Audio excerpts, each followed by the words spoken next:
The sound of silence. The house was never truly silent. That was the first thing people noticed when they visited.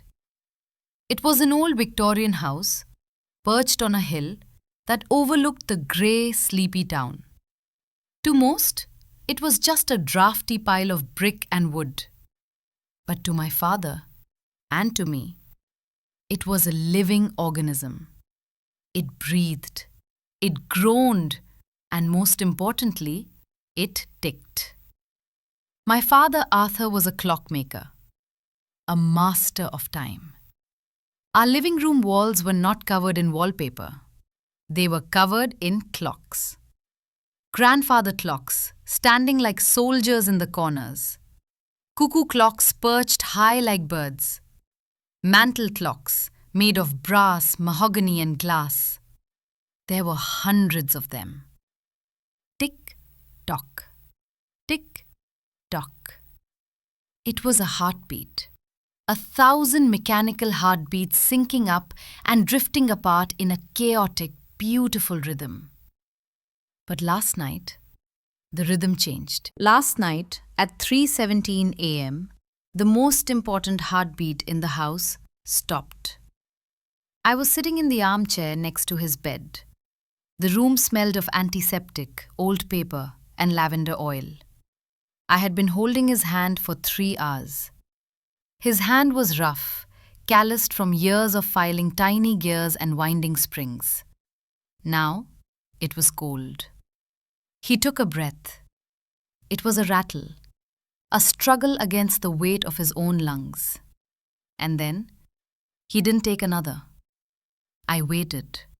I stared at his chest. I willed it to rise. "Dad," I whispered.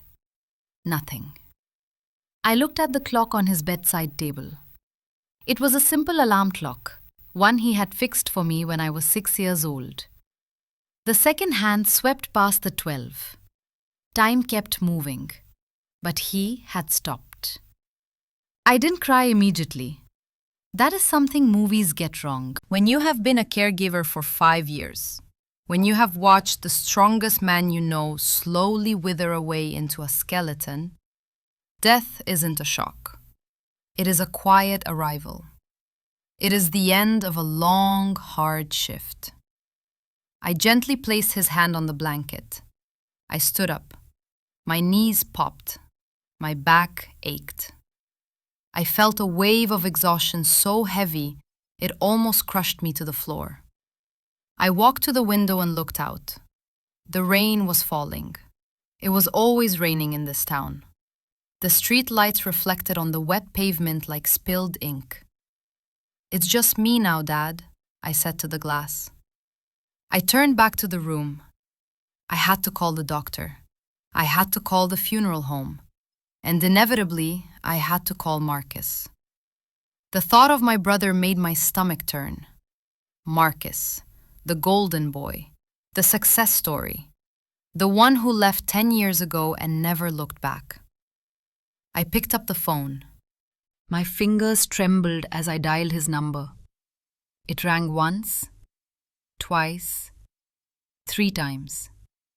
"Hello?" His voice was sharp, impatient. Background noise suggested a busy restaurant or a party. "Marcus," I said. My voice sounded rusty, like a gear that hadn't been oiled. "Liam, is that you?" The annoyance was clear. "Do you know what time it is? I'm in the middle of a closing dinner." "He's gone, Marcus." There was silence on the other end. The background noise seemed to fade away. "What?" "Dad.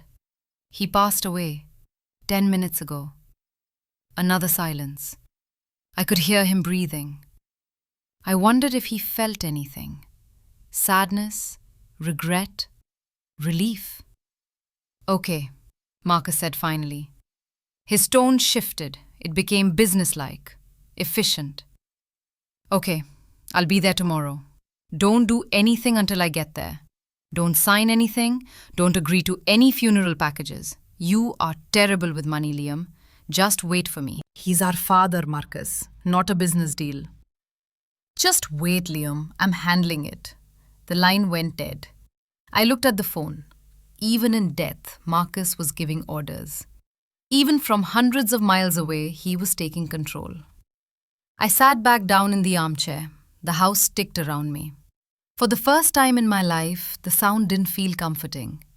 It felt like a countdown. The next morning was a blur of grey light and black coffee. The hospice nurse came and went. The funeral home directors came. 2 men in black suits, respectful and quiet. They took my father away on a stretcher. Watching them wheel him out the front door was the hardest moment. The house felt instantly lighter, and yet infinitely emptier. The anchor was gone. I spent the morning cleaning. I scrubbed the floors. I changed the sheets on his bed. I opened the windows to let the smell of sickness out and the smell of rain in. I was in the kitchen, washing a mug, when I heard it. The roar of an engine. It wasn't a normal car, it was a beast. A low, aggressive growl that shook the window panes. I wiped my hands on a towel and walked to the front porch. A sleek black sports car pulled into the driveway. It looked like a spaceship landed in front of our crumbling Victorian relic. The car was spotless. The rain seemed to slide off it in fear. The door opened. A polished black shoe stepped into a puddle of mud. Marcus emerged. He looked like a magazine cover. His suit was tailored perfectly to his broad shoulders. His hair was styled. He wore sunglasses, even though the sky was dark with storm clouds. He looked at the mud on his shoe and grimaced.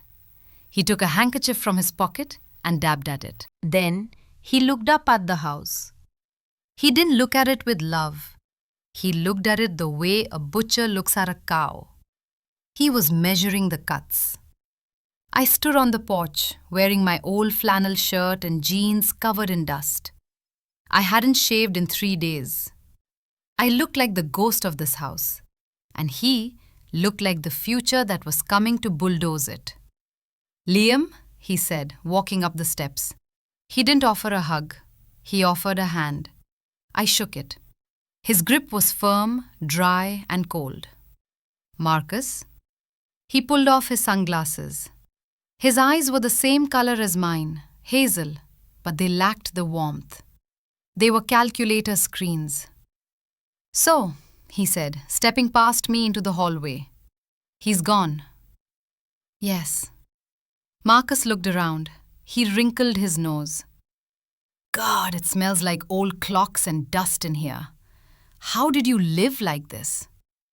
"It smells like home," I said quietly. He ignored me. He walked into the living room. He stood in the center, surrounded by the ticking clocks. He spun around slowly. "This is a lot of junk," he muttered. "We're going to need a big dumpster." My heart skipped a beat. "Junk? Marcus, these are Dad's life work. Some of these clocks are over 100 years old. He restored them." "They are dust collectors, Liam. Nobody buys these anymore. It's the digital age. Smartwatches, phones." He waved his hand dismissively. "Anyway, we can deal with the trash later. Where are the papers?" "Papers?" "The deed, the insurance policies, the will, the bank statements." He turned to me, his eyes narrowing. "You do know where they are, right? Or were you too busy playing nurse to keep track of the finances?" The insult stung, but I was too tired to fight. "They are in his study, in the desk." "Good." He clapped his hands together. "Make yourself useful, Liam. Make some coffee. I have calls to make. I need to get this house appraised as soon as possible." "Appraised?" I stepped forward. "Why? We aren't selling." Marcus laughed. It was a short, dry bark of a laugh. "Not selling? Liam, look at this place. It's falling apart. The roof is probably leaking. The plumbing is ancient. Do you have the money to fix it? Do you have the money to pay the property taxes?" I looked down at my boots. I can work. I can fix clocks like Dad. Fixing clocks doesn't pay for a mansion in this market, Marcus said coldly. Face reality, little brother. Dad is dead. The free ride is over. We sell the house, split the money, and move on. It's the only logical step. He didn't wait for my answer. He walked into the study and closed the door. I stood alone in the hallway. The ticking of the clocks seemed to get louder. Tick, tock, sell it. Tick, tock, get out. I went to the kitchen. I didn't make coffee for him. I made tea for myself. I sat at the small wooden table where Dad and I used to eat breakfast. I remembered the mornings. Dad would be drinking his coffee, his magnifying glass hanging around his neck. He would tell me stories about the clocks he was fixing. Every clock has a soul, Liam, he would say. The gears are the brain, the spring is the heart. But the ticking, that's the voice. If you listen closely, they will tell you their story. I looked towards the closed study door. I wondered what story Marcus was telling himself right now. The arrangements. That evening was a nightmare of logistics. Marcus took over the dining room table. He spread out papers, folders, and legal documents. He had a laptop open and was typing furiously. I sat on the couch, staring at the empty fireplace. I booked the funeral for Friday, Marcus announced without looking up. Friday? I frowned. That's in 2 days. Why the rush? Aunt Sarah needs time to fly in from Canada. Dad's old friends from the guild. Friday is efficient, Marcus cut in. I have to be back in the city by Monday. I have a massive project launching. I can't be stuck here in Zombieland for a week. He deserves a proper send-off, Marcus. People loved him. People can send flowers, a quick service, a burial, and then we focus on the estate. He picked up a document. Speaking of the estate, I found the mortgage papers. Dad took out a second mortgage 5 years ago. Did you know about this? I blinked. No, the house was paid off years ago. Apparently not, Marcus sighed, rubbing his temples. He borrowed a significant amount. Where did the money go, Liam? Did he give it to you? Me? I felt my face flush. I never took a dime from him. I used my own savings to buy groceries and medicine until my account ran dry.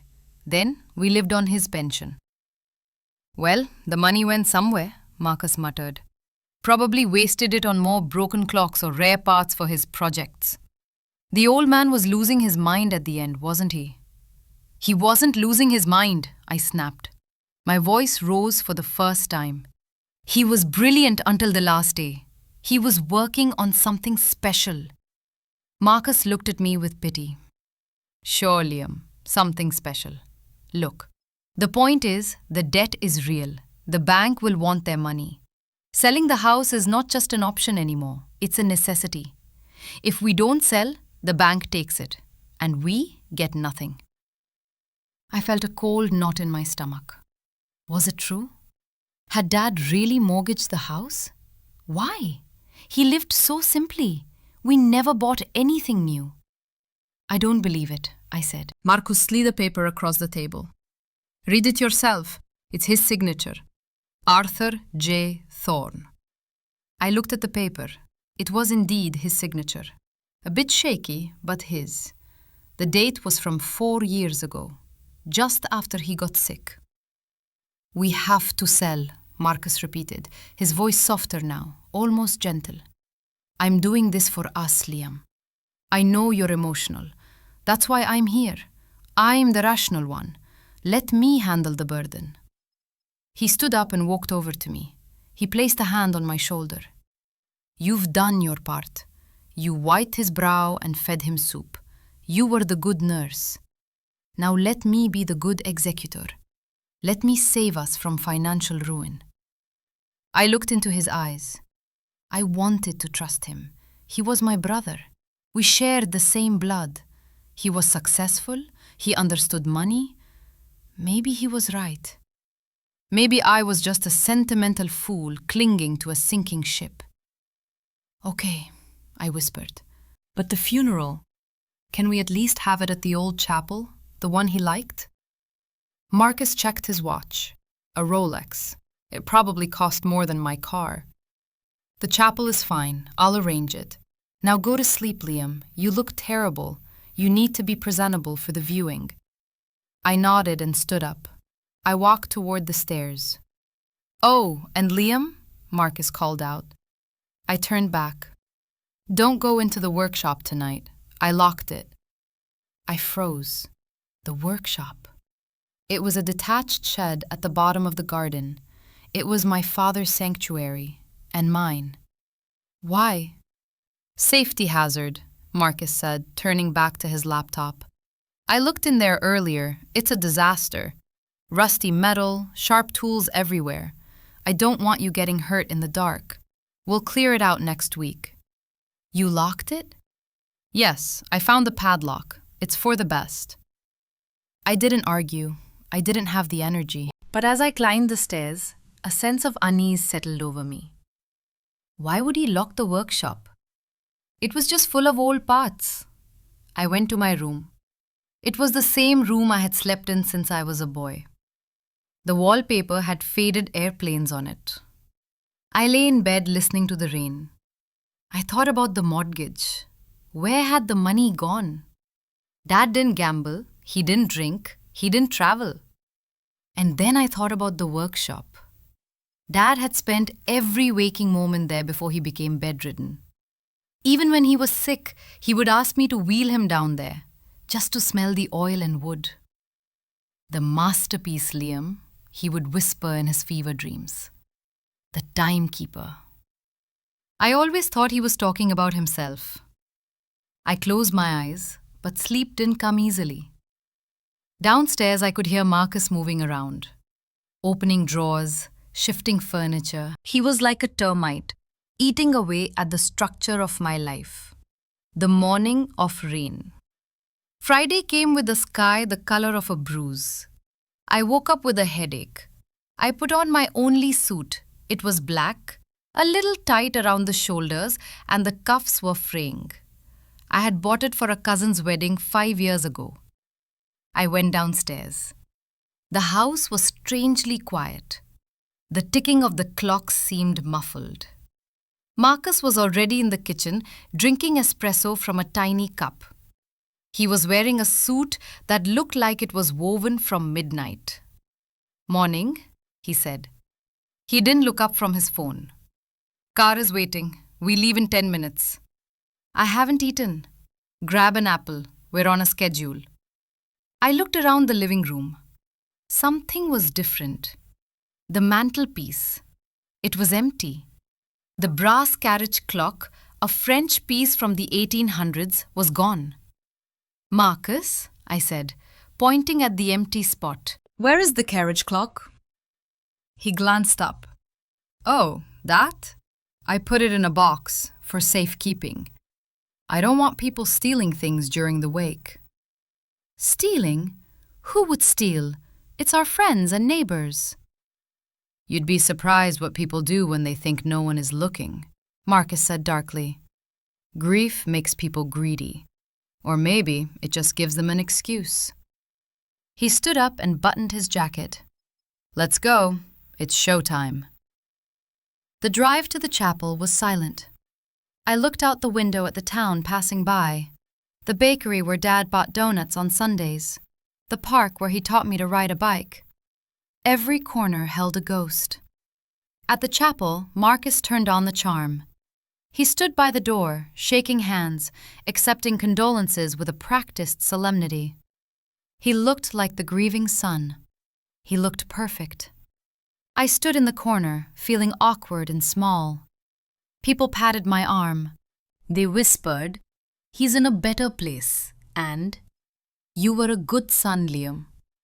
But their eyes always drifted to Marcus. He was the magnet. He was the success. I was just the shadow that had stayed behind. The service was short. Marcus gave a eulogy. It was eloquent, filled with generic platitudes about hard work and legacy.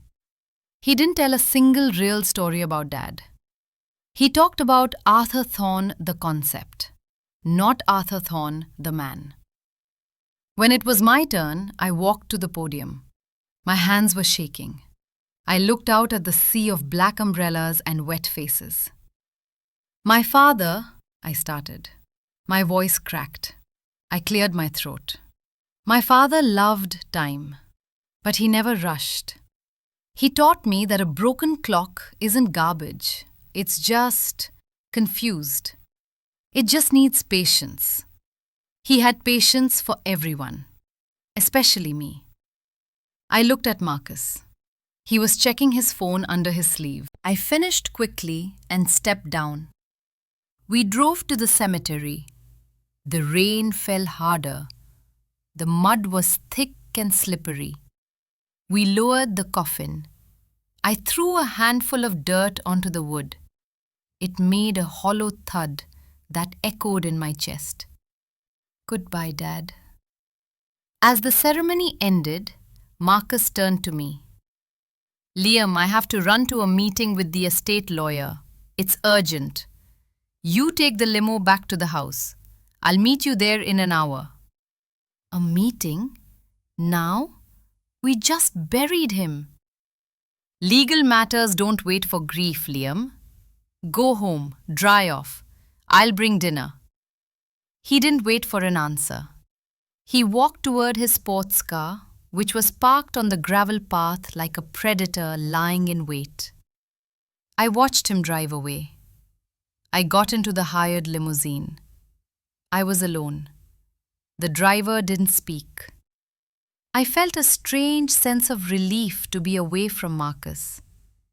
I just wanted to go home. I wanted to sit in Dad's chair. I wanted to wind the clocks. I wanted to feel the heartbeat of the house again. The car pulled up the driveway. The house loomed above me, dark and wet. I thanked the driver and got out. I walked up the porch steps. I was soaked to the bone. I reached into my pocket and pulled out my keys. The brass key felt familiar in my hand. I had used it every day for 28 years. I slid the key into the lock. It didn't go in. I frowned. I jiggled it. Maybe I was just tired. Maybe my hands were too cold. I tried again. The key stopped halfway. It didn't fit. I stepped back and looked at the door. It was the same door, the same peeling paint. I bent down and looked closely at the lock. It was new. The brass was shiny, not a scratch on it. Panic, cold and sharp, spiked in my chest. I tried the handle. Locked. I rang the doorbell. I knocked. Marcus, I called out, even though I knew he wasn't there. Is anyone inside? Silence. No ticking, no warmth. Just the sound of the rain and the wind howling through the trees. I walked around to the back door. Locked. And the lock there was new too. I tried the windows, all shut tight. I stood in the backyard, the rain plastering my hair to my forehead. I looked at the kitchen window. I could see the table where I had eaten breakfast. I could see the empty space on the wall where the calendar hung. It was my home. My clothes were in there. My life was in there. And I was locked out. My phone buzzed in my pocket.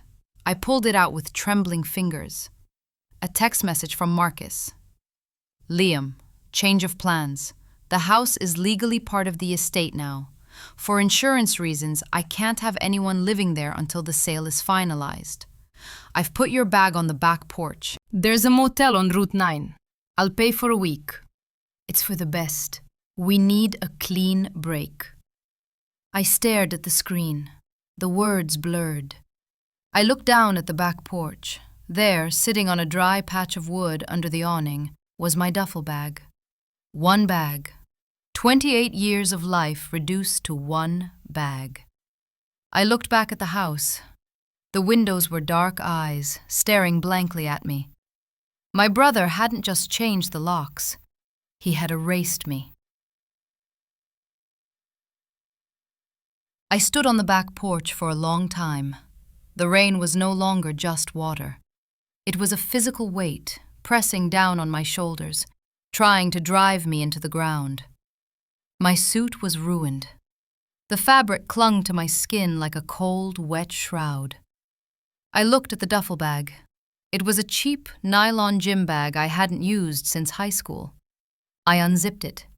My hands were shaking so badly I could barely grip the zipper. Inside, clothes were stuffed haphazardly. Jeans, t-shirts, underwear, a toothbrush, my razor. No charger for my phone, no laptop. And nothing of Dad's. No photos, no journals. None of the small brass gears he used to keep in a jar by the door. None of the warmth of the life I had lived for 28 years. Marcus hadn't packed my life. He had packed the bare minimum required for a refugee. I zipped the bag shut. A scream was building in my throat. It was a hot, jagged thing that wanted to tear its way out. I wanted to pick up a brick and smash the kitchen window. I wanted to kick down the door and drag Marcus out by his expensive Italian lapels. But I didn't. That wasn't who I was. That wasn't who Arthur Thorne raised me to be. Anger is like a broken mainspring, Liam, he used to say. It releases all its energy at once, and then the clock stops. Patience keeps the time. I was running out of patience. But I was also running out of options. I grabbed the bag. It felt light, terrifyingly light. Is this what a person weighs when you subtract their history? 10 pounds of cotton and denim? I walked back to the front of the house. I looked up at the second floor window. The light was on in the master bedroom, Dad's room. A shadow moved across the curtain. Marcus. He was in there, in the sanctuary. Probably opening the safe. Probably counting the value of the vintage watches Dad kept in the velvet drawer. I turned away. I walked down the driveway, my shoes squelching in the mud. I didn't look back. I couldn't. If I looked back, I knew I would break.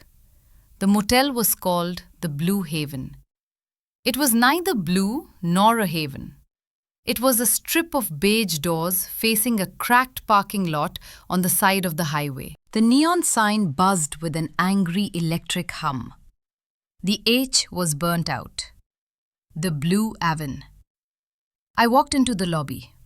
It smelled of stale cigarettes and lemon cleaner. The clerk was a young guy with headphones around his neck, watching a video on his phone. "Reservation for Thorne?" I asked. My voice sounded hollow. He tapped on a keyboard without looking up. "Yeah, room 104. Paid for 1 week. Keys on the counter." I took the plastic card. "Thanks." Room 104 was small. It had a bed with a polyester spread that sparked with static electricity when I sat on it. There was a TV bolted to the wall and a painting of a sailboat that was crooked. I sat on the edge of the bed. I didn't turn on the light. The flashing neon sign outside cast a rhythmic red glow across the room. Flash, dark. Flash, dark. It was a new kind of ticking. A ticking without a soul. I took out my phone. 14% battery. I dialed Marcus again. It went straight to voicemail. "Marcus," I said to the recording, "please, we need to talk. You can't just erase me. That house is my home too. Call me." I hung up. I lay back on the bed, still in my wet clothes. I shivered. The reality of my situation began to sink in like lead weights in water. I had no job. I had spent the last 5 years being a full-time nurse, cook, and cleaner for a dying man. I had no savings. My bank account had exactly $412 in it. And now, I had no home. I closed my eyes. I tried to summon the sound of the clocks, the deep, resonant thrum of the grandfather clock in the hall, the cheerful chirp of the Black Forest cuckoo. But all I could hear was the hum of the mini-fridge and the trucks roaring past on the highway. I was 28 years old, and I was an orphan in every sense of the word. The law of the jungle. The next morning, the sun came out. It was a cruel, bright sun that exposed everything. It exposed the stains on the motel carpet. It exposed the dirt under my fingernails. It exposed the hopelessness of my position. I used the motel shampoo to wash my hair. I put on a wrinkled t-shirt and jeans. I drank the watery coffee in the lobby and made a plan. I needed a lawyer. I found a legal aid clinic downtown. It was crowded. People sat in plastic chairs holding folders of papers, looking tired and defeated. I fit right in. I waited for 3 hours. Finally, a young woman with tired eyes called my name. Mr. Thorne? I sat at her desk. I told her everything. The funeral, the locks, the text message, the transfer Marcus mentioned. She listened, taking notes. She didn't look surprised. I realized then that my tragedy wasn't unique. Brothers betray brothers every day. Greed is as common as gravity. "Do you have a copy of the will?" she asked. "No, Marcus has it. But my father told me he always said the house was for both of us." "Verbal promises don't hold up well in probate court," she said gently. "If your father signed a transfer deed before he died, a quitclaim deed or a transfer on death deed, then the house belongs to your brother. It bypasses the will entirely." "But Dad wouldn't do that. Marcus wasn't even there. I took care of him." She sighed and took off her glasses. "Mr. Thorne, undue influence is real, but proving it requires money. It requires expert witnesses, medical records, depositions. It takes months, sometimes years. And during that time, your brother holds the title." "So I can do nothing?" "You can sue. You can file an injunction to stop him from selling. But you would need a private attorney for that. And a retainer fee." How much? $5,000, just to start. I laughed. It was a bleak, humorless sound. $5,000. I couldn't even afford lunch. "I see," I said. I stood up. "Thank you for your time." "Mr. Thorne," she said as I turned to leave, "if he offers you a settlement, take it. Justice is expensive. Survival is what matters right now." I walked out into the bright sunlight. The city felt loud and aggressive. Everyone seemed to be going somewhere, doing something. I was just drifting. I got into my car. It was an old station wagon Dad had bought used 10 years ago. It smelled like sawdust. I didn't know where to go. So I went to the only place I knew. I went back to the house. The dumpster I didn't pull into the driveway. I parked down the street under the shade of a large oak tree. I watched. There was a large metal container in the driveway now, a dumpster. It was bright yellow, a scar against the muted colors of the old house. 2 men in blue coveralls were walking in and out of the front door. They were carrying things. My breath caught in my throat. They were carrying the books.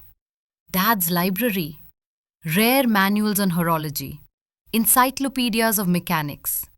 Books he had read to me when I was a child. They tossed them into the dumpster. Thud, thud, thud. Then came the furniture. The old armchair where Dad sat to smoke his pipe. the small coffee table where we played chess. I felt a surge of adrenaline. I opened the car door and ran. "Stop!" I yelled. "Stop it!" I sprinted up the driveway. The movers paused, holding a box of vinyl records. "Hey," one of them said. "You can't be here. Private property." "That's my father's stuff," I shouted, grabbing the box from his hands. "You can't throw this away." "We're just doing a job, buddy," the man said, stepping back. "Talk to the boss." "Liam?" The voice came from the porch. Marcus stood there. He was wearing jeans and a polo shirt today, looking like a suburban dad on a weekend off. He held a clipboard. "What are you doing here?" he asked calmly. "You're throwing it all away," I panted, clutching the box of records to my chest. "His books, his music. Marcus, these aren't trash." "They are to a buyer," Marcus said, walking down the steps. "The real estate agent is coming in an hour. She said the house needs to be decluttered and depersonalized. People want to imagine their own lives here, not live in a museum of a dead old man." "He was your father!" "And he's gone," Marcus said. His voice was flat. "Keeping his old newspapers won't bring him back. Grow up, Liam." I looked at the dumpster. It was already half full. I saw the corner of a painting sticking out. It was a watercolor of the house that Mom had painted before she died. I dropped the box of records and scrambled up the side of the dumpster. "What are you doing?" Marcus shouted. "Get down from there. You look like a raccoon."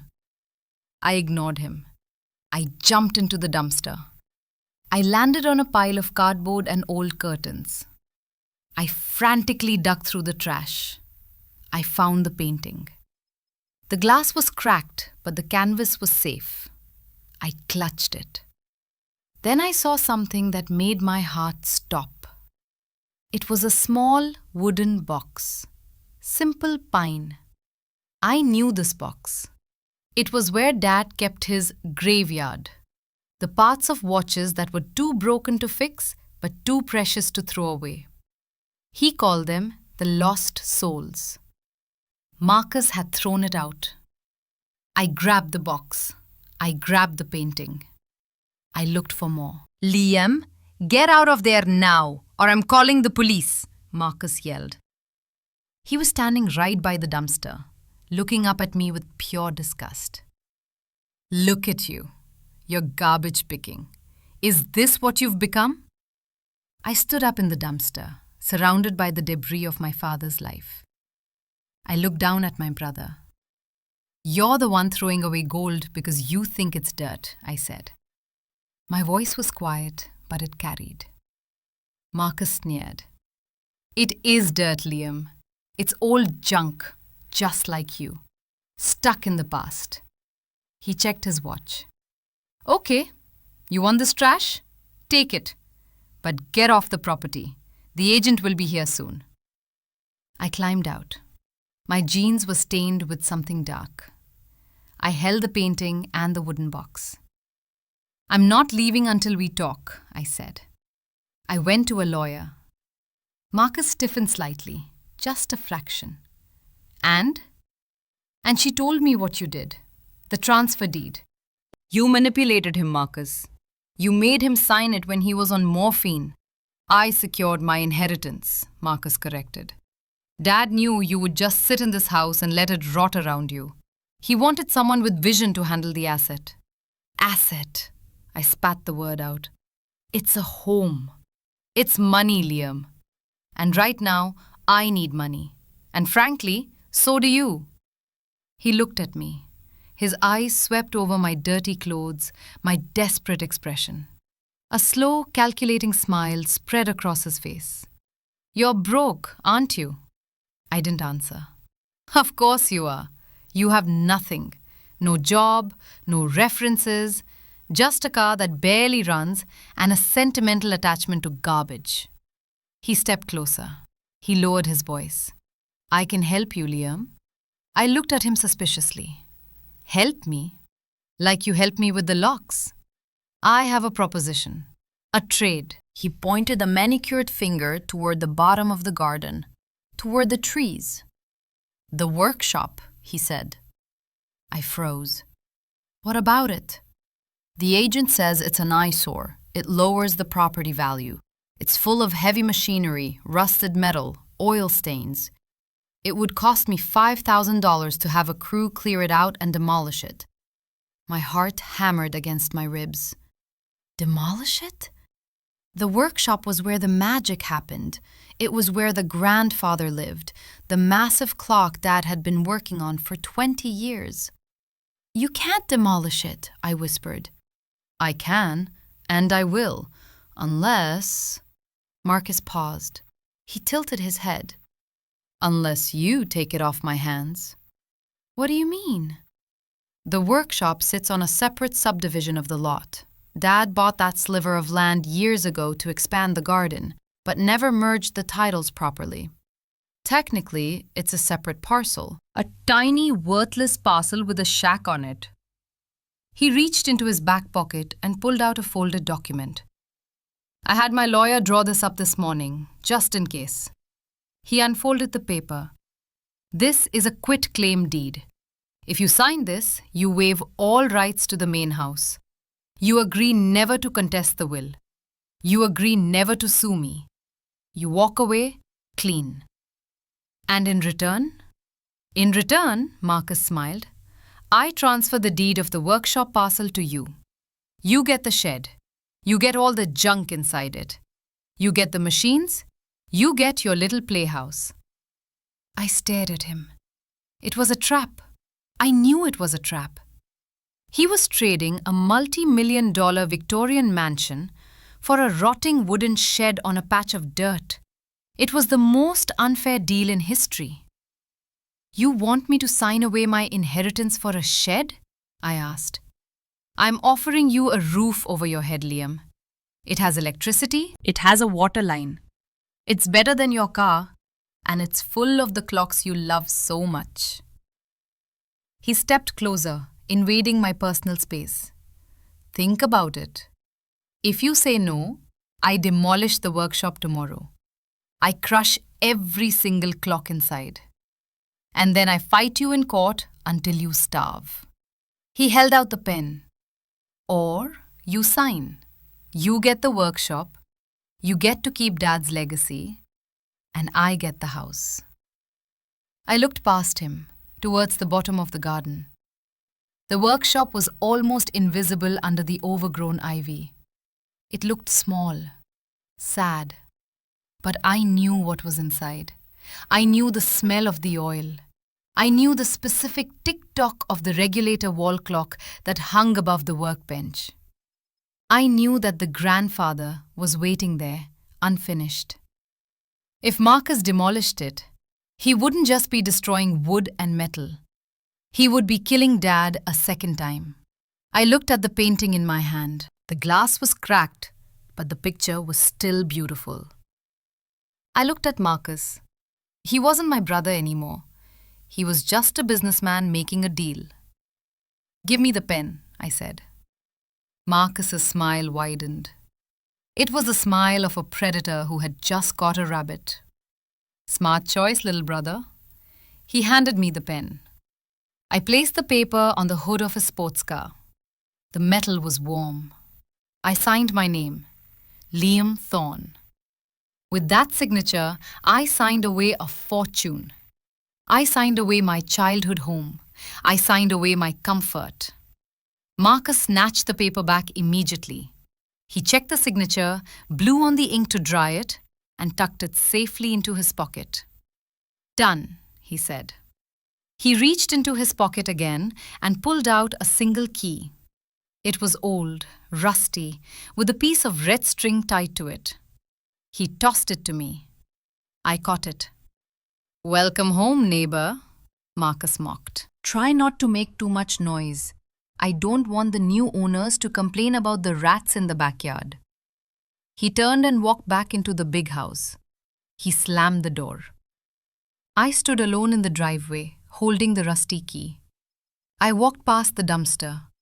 I walked past the manicured lawn. I walked into the tall grass and weeds of the backyard. I approached the workshop. It looked worse than I remembered. The roof was sagging. The windows were grime-covered. The wood was grey and weathered. It wasn't a house. It was a tomb. I put the key in the padlock. It turned with a stiff, grinding protest.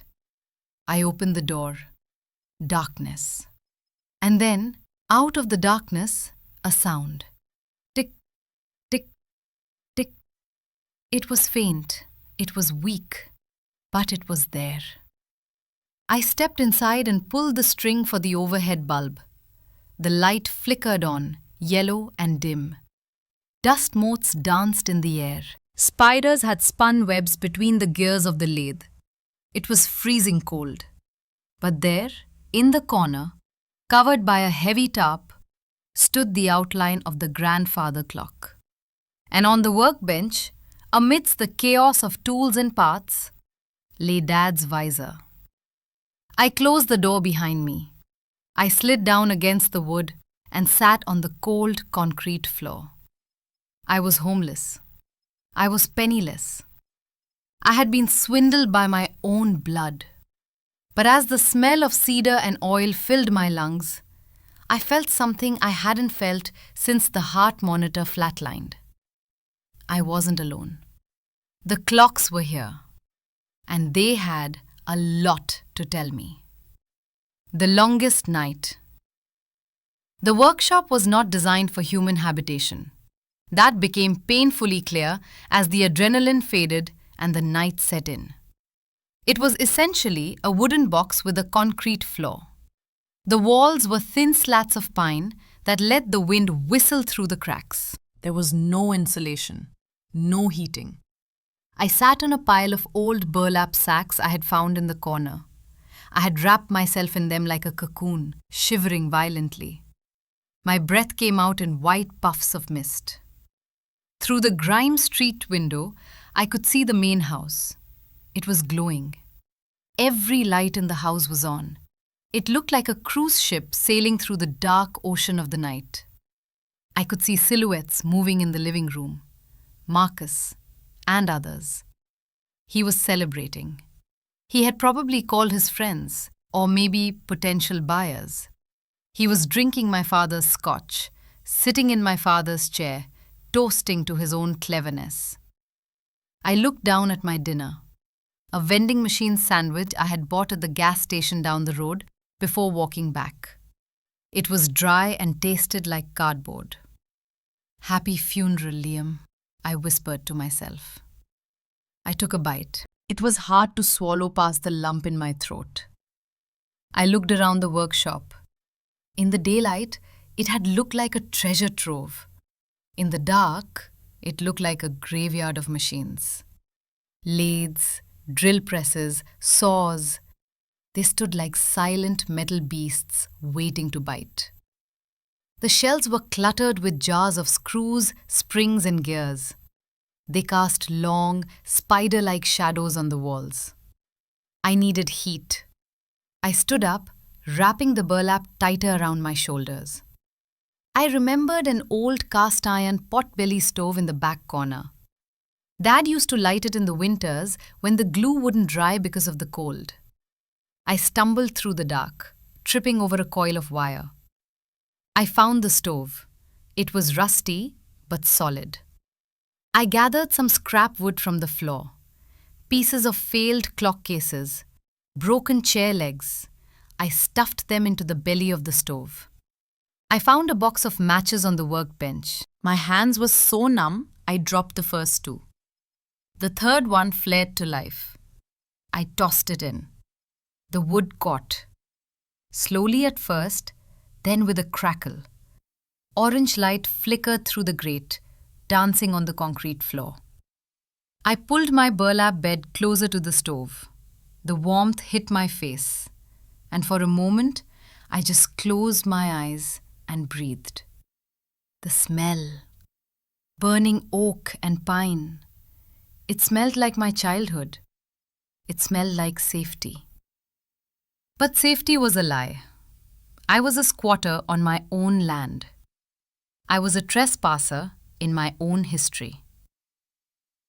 The beast in the corner. I couldn't sleep. The floor was too hard and my mind was too loud.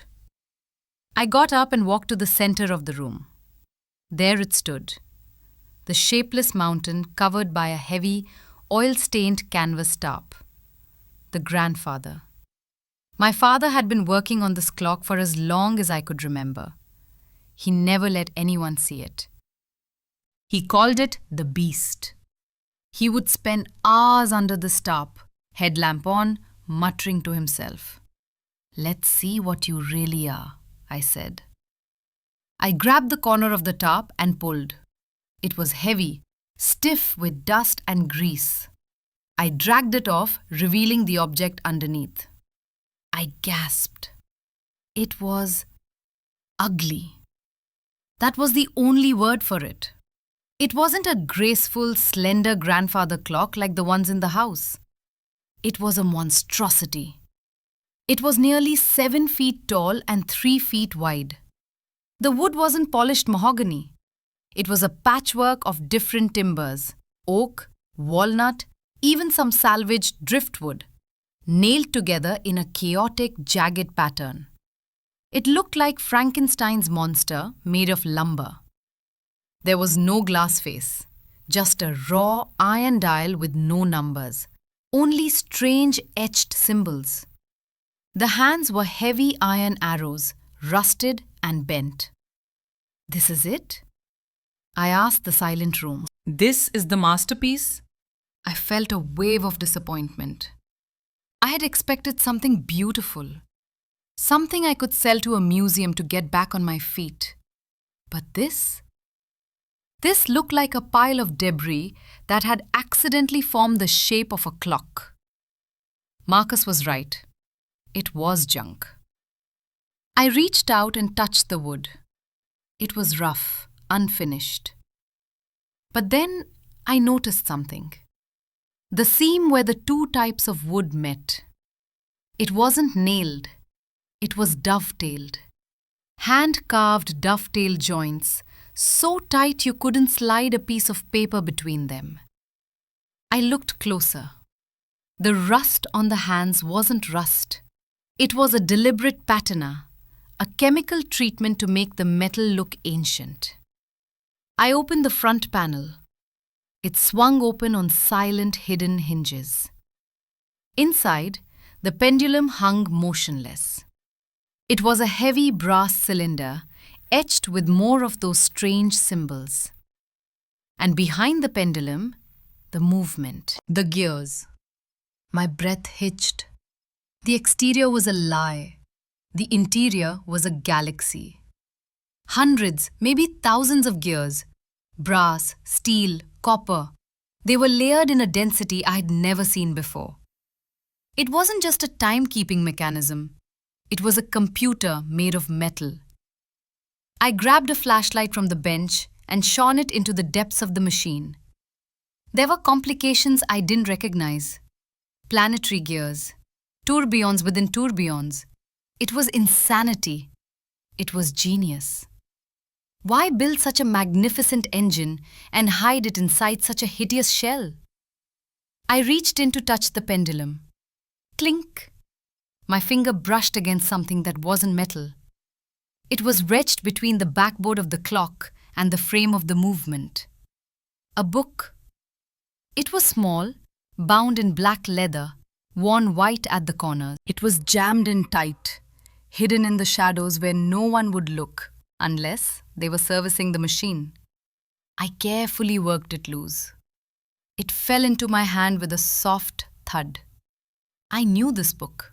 Dad always carried a notebook, but this wasn't his usual grocery list pad. This was the black book. The one he kept in his breast pocket. The one he closed whenever I walked into the room. I sat down on the floor, right there in front of the beast, and opened the cover. The handwriting was spidery and erratic. Dad's hand. The first page was dated 4 years ago, the day he was diagnosed. The doctor says I have time. He is a liar. Doctors measure time in months. I measure it in moments. I have thousands of moments left, and I must use them all. The wolf is at the door. I turned the page. Marcus came today. He looked at the house the way a shark looks at a wounded seal. He spoke of equity and market value. He doesn't see the house. He sees the pile of money the house represents. He is my son and I love him, but he is hollow. He has gears, but no spring. I felt a chill that had nothing to do with the temperature. Dad saw it. He saw everything. I flipped forward. The pages were filled with diagrams, sketches of the beast, mathematical formulas for gear ratios that made my head spin. And then a page titled, The Safeguard. I have done a terrible thing to save a beautiful thing. I have mortgaged the shell to feed the soul. The bank owns the bricks. Let them have the bricks. Let Marcus have the bricks. He will fight for the wrapper thinking it is the candy. My heart pounded against my ribs. I have spent the money on the materials, the alloys, the jewels. They are not in the bank. They are here. They are in the work. The house is a decoy. The fortune is the time. I looked up at the clock, the ugly patchwork clock. Liam, the journal continued. I froze. He was writing to me. If you are reading this, you are in the workshop. You are likely cold. You are likely angry. You probably think I abandoned you. I did not. I left you the only thing that matters. I left you the challenge. This clock is not just a clock, Liam. It is a vault. But it has no key. The key is time. The key is understanding. To open it, you must make it run. You must fix what is broken. You must listen to what it needs. Do not sell it. Do not move it. Make it tick. And when it ticks, it will provide. I lowered the book. My father hadn't been swindled by Marcus. He had played Marcus. He knew Marcus would take the house. He knew Marcus would discard the junk. So he hid the value inside the junk. He wrapped his legacy in ugliness so that only someone who loved the craft, someone like me, would bother to look. It was a test, a final exam. I looked at the beast again. It didn't look ugly anymore. It looked like a fortress. But there was a problem. I looked at the diagrams again. The mechanism was incredibly complex. I was a good mechanic, but this was master-level horology. It required precision tools I didn't have. It required oils I couldn't afford. And it required time. Make it run, I whispered. I stood up and approached the clock. I found the winding arbors, the holes where the key should go to wind the weights. I looked around the bench. No key, of course. The key Marcus gave me was for the door. The winding key for the clock was missing. You old fox, I smiled through my tears. You didn't make it easy. I searched the toolbox. Nothing. I searched the drawers. Nothing. Then I remembered the box I had rescued from the dumpster. The box of lost souls. I ran to the corner where I had dropped my haul. I dumped the wooden box onto the floor. Broken hands, snapped springs, loose screws. And there at the bottom, wrapped in a piece of velvet, a crank key. It was heavy, made of iron, with a handle carved from bone. I picked it up. It felt warm in my hand. I walked back to the clock. I inserted the key into the first arbor. It fit perfectly. I took a deep breath. I turned it. Click! The sound was loud in the silent shed. It was a heavy industrial click, like a gun being cocked. I turned it again, and again, I felt the resistance of the massive lead weights rising inside the case. Click, click, click. I wound all 3 trains. The time train, the chime train, the strike train. I pulled the key out. I reached inside the case and gave the pendulum a gentle push. It swung to the right. Tick. It swung to the left. Tock. The sound was deep, resonant. It vibrated through the floorboards and up into the soles of my shoes. It wasn't a metallic tintinnabulation. It was a wooden heartbeat, a drum. Tick, tock, tick, tock. The beast was alive. As the pendulum swung, the gears began to turn. The complex dance of brass and steel commenced. And then, something happened. As the escape wheel turned, a small mechanism on the side of the movement engaged. A tiny drawer, no bigger than a matchbox, popped out from the side of the clock's wooden case. I stared at it. I reached out and took what was inside. It was a single gold coin. It was old, heavy, a Krugerrand. I held it up to the dim light of the overhead bulb. It gleamed with a soft, buttery yellow. I looked back at the journal. Make it tick, and when it ticks, it will provide. This wasn't just a clock, it was a dispenser, a mechanism designed to release a reward. But when? How often? I looked at the diagram. The dispenser was linked to the strike train. It would release 1 coin every hour? No. Every day? I frantically traced the gear lines in the diagram. Every 24 hours of continuous operation. My father had turned the clock into a salary. As long as I kept it running, as long as I maintained it, it would feed me. But if it stopped? I heard a car door slam outside. I ran to the window. A for sale sign was being hammered into the lawn of the main house. Even at midnight, Marcus was working. He was putting the house on the market immediately. I looked at the gold coin in my hand. It was worth maybe $2,000. Enough for food, enough for tools, but not enough to buy back the house. Not enough to fight Marcus in court. To do that, I needed more. I needed to know what else was inside the beast, because looking at the size of the case and the weight of the weights, there wasn't just 1 coin in there. There were hundreds, maybe thousands. But the house was the problem. The workshop was on a separate deed, yes. But the electricity, the water line, they were connected to the main house. If Marcus sold the house to a stranger and they cut the power, I would freeze. And if the temperature dropped too low, the oil in the beast would thicken. The clock would stop. The mechanism would jam. I had to keep the clock running. And to do that, I had to survive the winter in a wooden box, right under the nose of whoever bought my father's house. I clutched the coin. I looked at the ticking monster. "Challenge accepted, Dad," I whispered. The pendulum swung. Tick, tock. The war had begun. 21 days, 21 coins. Life in the shed had developed a rhythm, a strange mechanical rhythm dictated by the beast. Every morning at 6 a.m., the strike train would engage. The heavy iron hammer would hit the gong rod.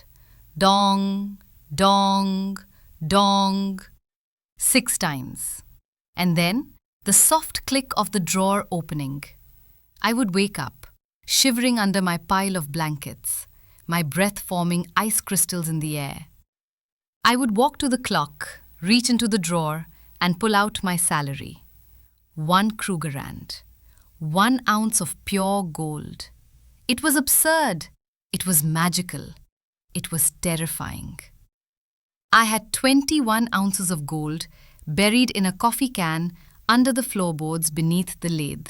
According to the internet on my phone, which I charged using a car battery I had rigged up, that was nearly $40,000. I was rich. And I was living like a rat. I couldn't spend it, not really. If I walked into the bank with a handful of gold coins, they would call the IRS, or the police, or Marcus. So I had to be smart. I had to be a ghost. I drove 2 towns over to a shady pawn shop in an industrial district. I sold 1 coin a week, just enough to buy food, propane for a portable heater, and insulation foam for the shed walls. The rest of the coins went into the ground. The shed was changing.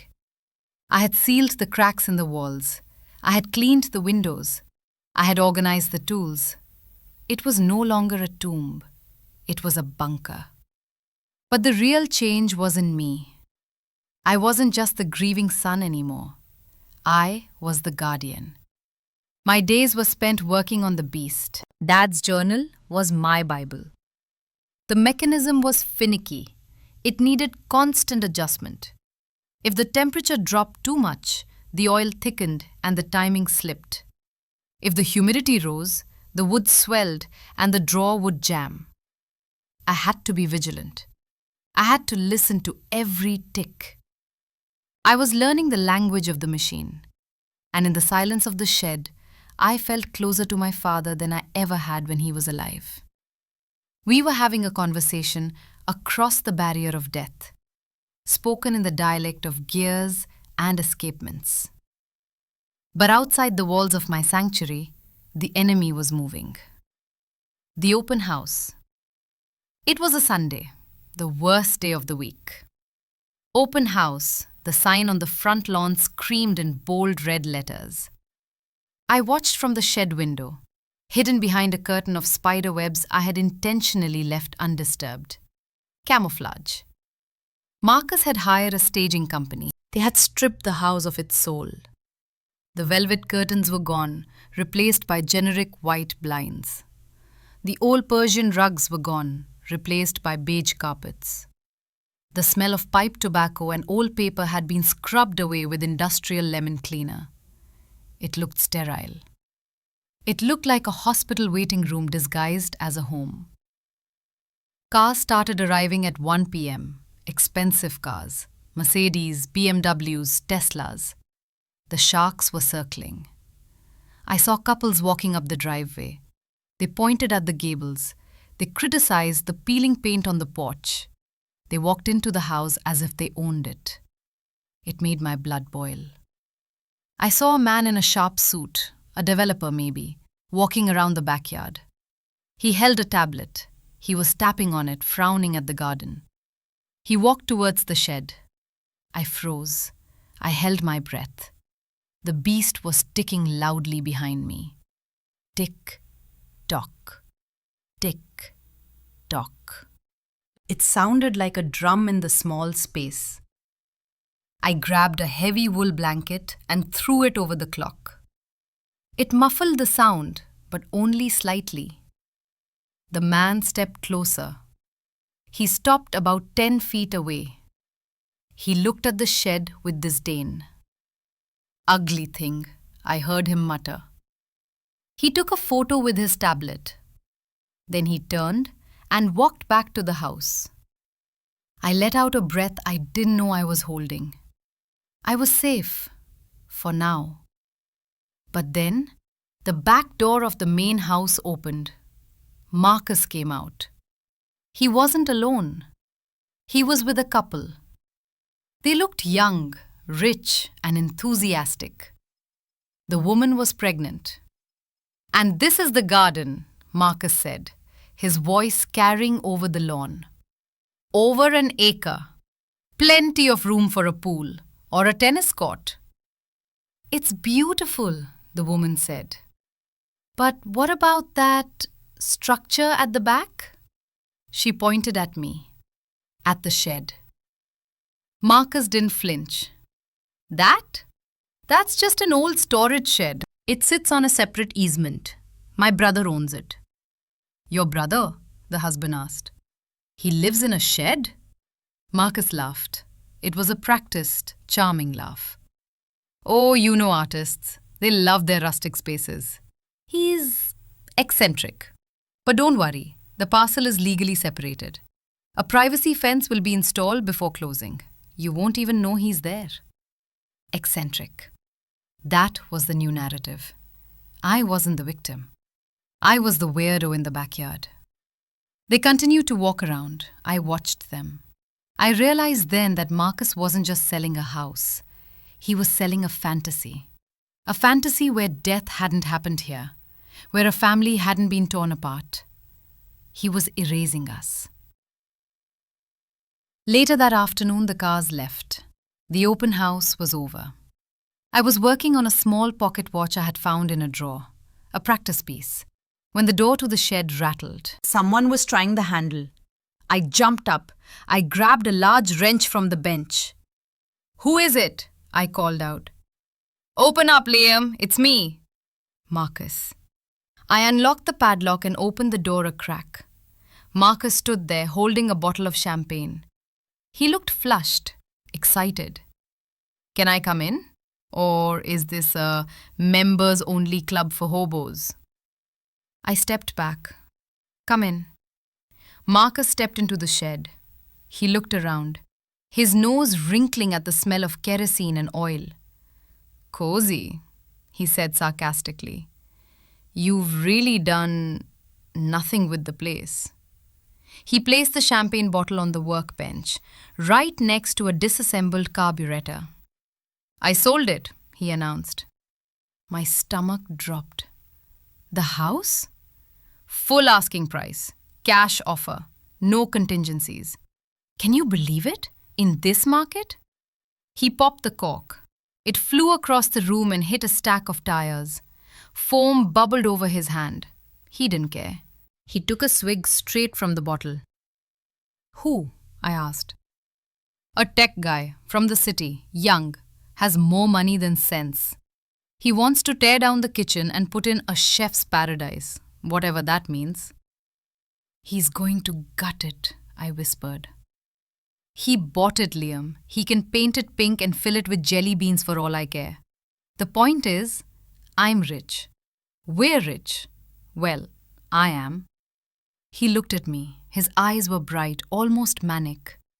"You know, I almost felt bad for you today, seeing you hiding in here like a troll. But then I remembered. You chose this. You signed the paper." "I chose to save Dad's work," I said, gesturing to the covered shapes in the room. "Right, the work." Marcus walked over to the tarp covering the beast. My heart stopped. "Is this the masterpiece?" he asked, reaching for the fabric. "Don't touch it," I shouted. Marcus pulled his hand back, startled. "Whoa, easy, tiger. What are you hiding? A dead body?" "It's delicate," I lied.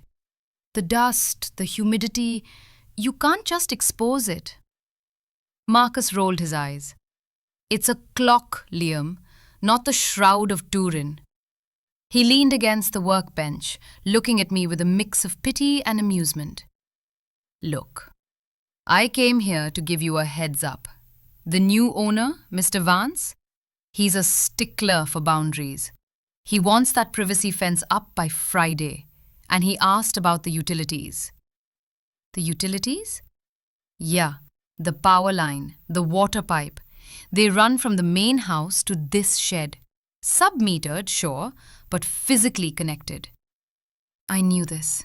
It was my biggest fear. "Mr. Vance doesn't want to pay for your electricity, Liam, obviously." "I can pay him," I said quickly. "I can install a meter. I can send him a check every month." Marcus laughed. "He doesn't want your checks. He wants a clean break. He's going to sever the lines." The room seemed to tilt. "Sever them?" "Cut the cord, literally, on Friday, when the fence goes up." "Marcus, you can't let him do that.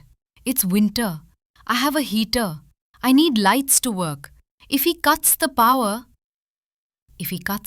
the temperature drops. The oil thickens. The beast stops. The gold stops. I can't stop him, Liam. It's his house, his breaker box. Marcus took another swig of champagne. You have 5 days. I suggest you buy some candles. Or better yet, take your junk, sell it for scrap, and rent an apartment like a normal human being. He set the bottle down. I'm leaving for the city tonight. The closing is next week. I probably won't see you again, Liam. He paused at the door. He looked at me one last time. For a second, I saw a flicker of something else in his eyes. Guilt? Sadness? You know, he said quietly, Dad loved you more. Everyone knew it. Even me. The vulnerability vanished as quickly as it appeared. He buttoned his jacket. Didn't do you much good in the end, though, did it? He walked out. I slammed the door and locked it. My hands were shaking. 5 days. In 5 days, the lifeline would be cut. No power meant no heat. No heat meant the shed would freeze. I looked at the beast. Tick, tock. It was rhythmic, calm, unconcerned with human problems. He wants to cut us off, I said to the machine. I walked over to the coffee can buried under the floor. I dug it up. 21 coins. I poured them onto the workbench. They glittered in the dim light. $40,000. It wasn't enough to buy the house, but maybe it was enough to buy independence. I needed a generator, a big one, industrial grade, silent so the neighbors wouldn't complain. And I needed fuel, lots of fuel, and I needed to protect the perimeter. Mr. Vance wanted a privacy fence? Fine, I would give him a wall. I grabbed the piece of paper and a pencil. I started to draw. Not a clock mechanism this time, a battle plan. The new neighbor Wednesday came. 2 days left. I was in the yard, measuring the property line for my own fence reinforcement, when a car pulled up. It wasn't Marcus. It wasn't a contractor. It was a Tesla. Silent, sleek. A man got out. He looked to be about my age, maybe 30. He wore a hoodie that probably cost $500 and sneakers that looked like they had never touched dirt. Mr. Vance. He saw me. He didn't wave. He walked straight over to the invisible line that separated our worlds. You must be the brother, he said. His voice was neutral. No emotion. Just data processing. Liam, I said. Julian Vance. He didn't offer a hand. He looked at the shed. Your brother said you're a craftsman. Clocks? Yes. Interesting. He looked at the ground. I'm having the surveyors come tomorrow. I want to make sure the fence is exactly on the line. I don't want any encroachments. I understand. And the power, he continued. My electrician is coming Friday morning, 8 a.m. He's capping the line at the main box. I know, Marcus told me. Julian looked at me. He seemed analyzing me, trying to figure out the puzzle. Why would a young man choose to live in a shack behind a mansion? Why didn't you sell? He asked suddenly. Sell what? The land, this strip. Your brother said he offered to buy it from you, to bundle it with the house. You refused. I stiffened. Marcus had lied again. He never offered to buy it back. He wanted me to have it so I would sign the quitclaim. I like it here, I said simply. Julian nodded slowly. Right. Sentimental value. He looked at the main house. My house. I'm tearing down the conservatory, by the way, he said casually. The glass room on the side? It's inefficient, leaks heat. Putting in a home gym. The conservatory, Mom's favorite room, where she painted, where the light was best. I felt a sharp pain in my chest. It has good light, I managed to say. It's old, Julian shrugged. Old things are just broken things waiting to happen. Efficiency is key. He turned to leave. Oh, he added. One more thing. The noise. Noise? I heard a ticking sound when I was walking the perimeter. A low, rhythmic thumping coming from your shed. My blood ran cold. The beast. Its heartbeat was strong, penetrating the thin wooden walls. I work on clocks, I said. They tick. It's annoying, Julian said. I'm sensitive to sound. I need absolute silence to code. If I can hear it from my patio, we're going to have a problem. He stared at me. His eyes were cold, digital blue. Insulate your box, Liam, or I'll file a noise complaint. And the zoning board in this town? They hate auxiliary dwelling units.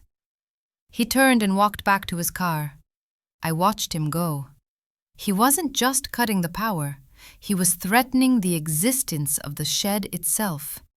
If the zoning board came, they would inspect. They would see I was living there illegally. They would condemn the structure. They would destroy the beast. I went back inside the shed. I looked at the gold coins on the table.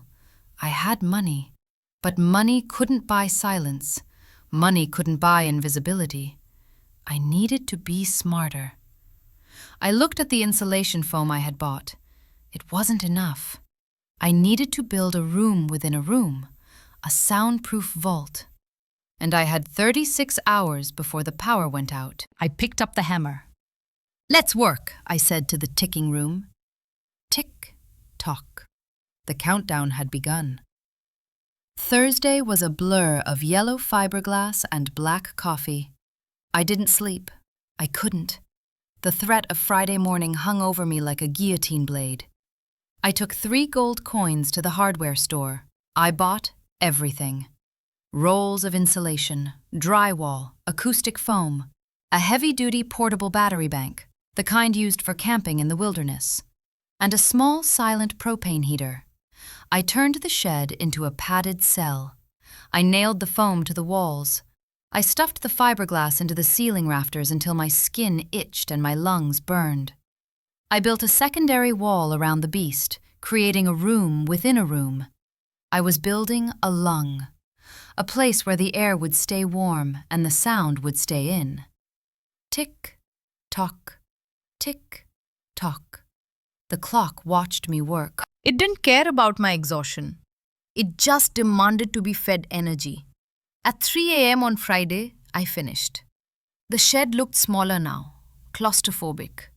The walls were thick and grey. When I closed the door, the silence was heavy. The ticking was no longer a boom.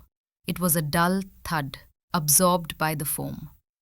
I stepped outside into the cold night air. I walked to the edge of the property line. I listened. Silence. I couldn't hear the clock. I smiled. A cracked, tired smile. Your move, Julian, I whispered. 8 a.m., Friday. I watched from the grime-streaked window. The electrician's van pulled up. A man in orange coveralls got out. He set up a ladder against the utility pole that fed the main house. Julian came out, sipping a green smoothie. He pointed to the thick black wire that drooped from the pole to my shed. That one, Julian said. I could read his lips. Cut it. The electrician climbed. He took out a pair of large, insulated cutters. Snip. The wire fell. It writhed on the wet grass like a dead snake. Inside the shed, the overhead bulb flickered and died. The hum of the old refrigerator stopped. Darkness. Then, the cold began to creep in. I switched on my battery bank. The LED work light flooded the room with a harsh, white glare. I checked the temperature gauge I had mounted on the beast's case. 58 degrees Fahrenheit. It was dropping. The optimal operating temperature for the oil my father used was 65 degrees. If it dropped below 50, the viscosity would increase, the gears would struggle, the timing would drift. And if the timing drifted by more than 10 seconds a day, the lock mechanism wouldn't engage. No gold coin. I turned on the propane heater. The blue flame hissed softly. "It's okay," I said to the clock. "I've got you." But I had underestimated the enemy. The enemy wasn't Julian. The enemy was the winter. By midnight on Friday, a blizzard had rolled in. The wind howled, battering the thin wooden walls of the shed. The temperature outside plummeted to 15 degrees. Inside my insulated bunker, the battle was losing ground. The propane heater was running on full blast, but the draft was relentless. The heat was escaping through the floorboards, through the roof vent. 48 degrees Fahrenheit. I heard the change in the rhythm. Tick, tock. The swing of the pendulum was sluggish. The oil was turning into syrup. I wrapped myself in blankets and sat right next to the clock. I could feel the cold radiating from the metal mechanism. I checked the battery bank. 40%. The electric heating pad I had wrapped around the oil reservoir was draining it too fast. If the battery died, the heater fan would stop. The clock would freeze. I had a gas generator, a big, loud Honda generator I had bought as a last resort. It was sitting in the corner. If I turned it on, it would power everything. It would save the clock. But it roared like a lawnmower. Julian Vance's bedroom window was 50 feet away. If I turned on the generator at 2 a.m., he would call the police. The noise complaint, the inspection, the eviction. I stood in the flickering light, paralyzed. Option A. Let the clock freeze, lose the gold, fail my father. Option B. Turn on the generator, save the clock, lose the shed. Think, Liam, think. I looked at the generator. I looked at the car. My old station wagon. I grabbed my toolbox. I ran out into the blizzard. The wind bit my face like needles. I popped the hood of my car. I pulled out the battery. It was heavy, slippery with ice. I dragged it into the shed. I wired it in parallel with the battery bank. It bought me maybe 2 more hours. It wasn't enough. 46 degrees Fahrenheit. The clock groaned. A gear slipped. Crunch! I gasped. I opened the side panel. The lubricant on the escape wheel was white and waxy. It was seizing. No, no, no. I needed heat. Intense, localized heat, right now. I looked at the propane heater. I couldn't move it closer without burning the wood case. Then I saw it. The old oil lamp on the top shelf. Dad used to use it to melt shellac. It produced a steady, hot flame. I grabbed it. I filled it with the last of the kerosene. I lit it. I opened the clock's case. I placed the lamp inside, at the very bottom, beneath the pendulum swing. It was dangerous, insanely dangerous. If the flame touched the dry wood, the whole clock and the shed would go up in flames. But the heat rose. It bathed the metal movement in warm air. I sat there, staring at the flame, my hand hovering near the shut-off valve. I was the thermostat. If it got too hot, I turned it down. If it got too cold, I turned it up. I watched the temperature gauge. 47 degrees Fahrenheit, 48 degrees Fahrenheit, 50 degrees Fahrenheit. The ticking stabilized. The rhythm returned. Tick, tock. Tick, tock. I slumped against the workbench. I was exhausted. I was freezing. But the beast was warm.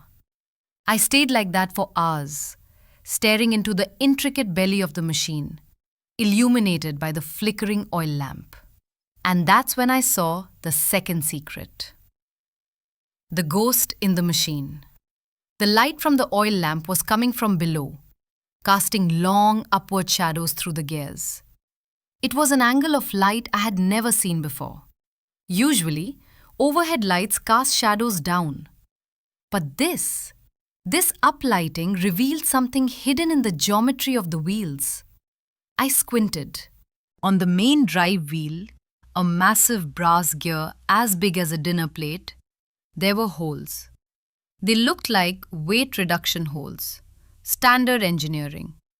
But as the wheel turned, the shadows thrown by these holes hit the backboard of the clock case.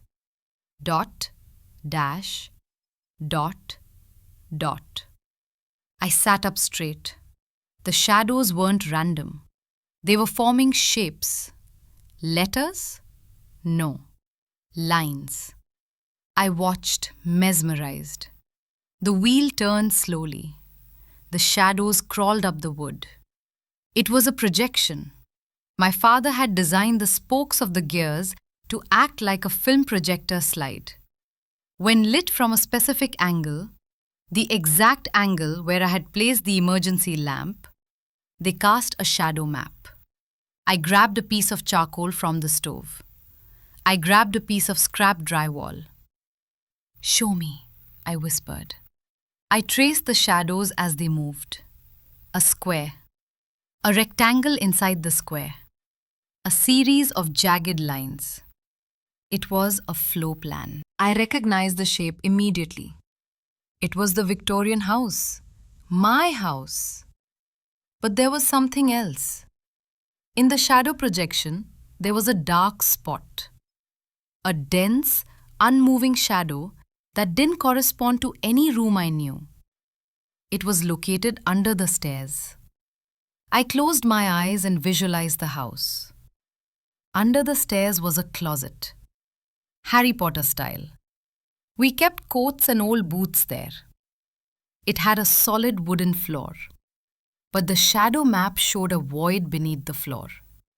A basement? The house had a basement, of course. But the entrance was in the kitchen pantry. This void was separate. It was unconnected. A secret room. I looked at the journal. I remembered the entry. I have mortgaged the shell to feed the soul.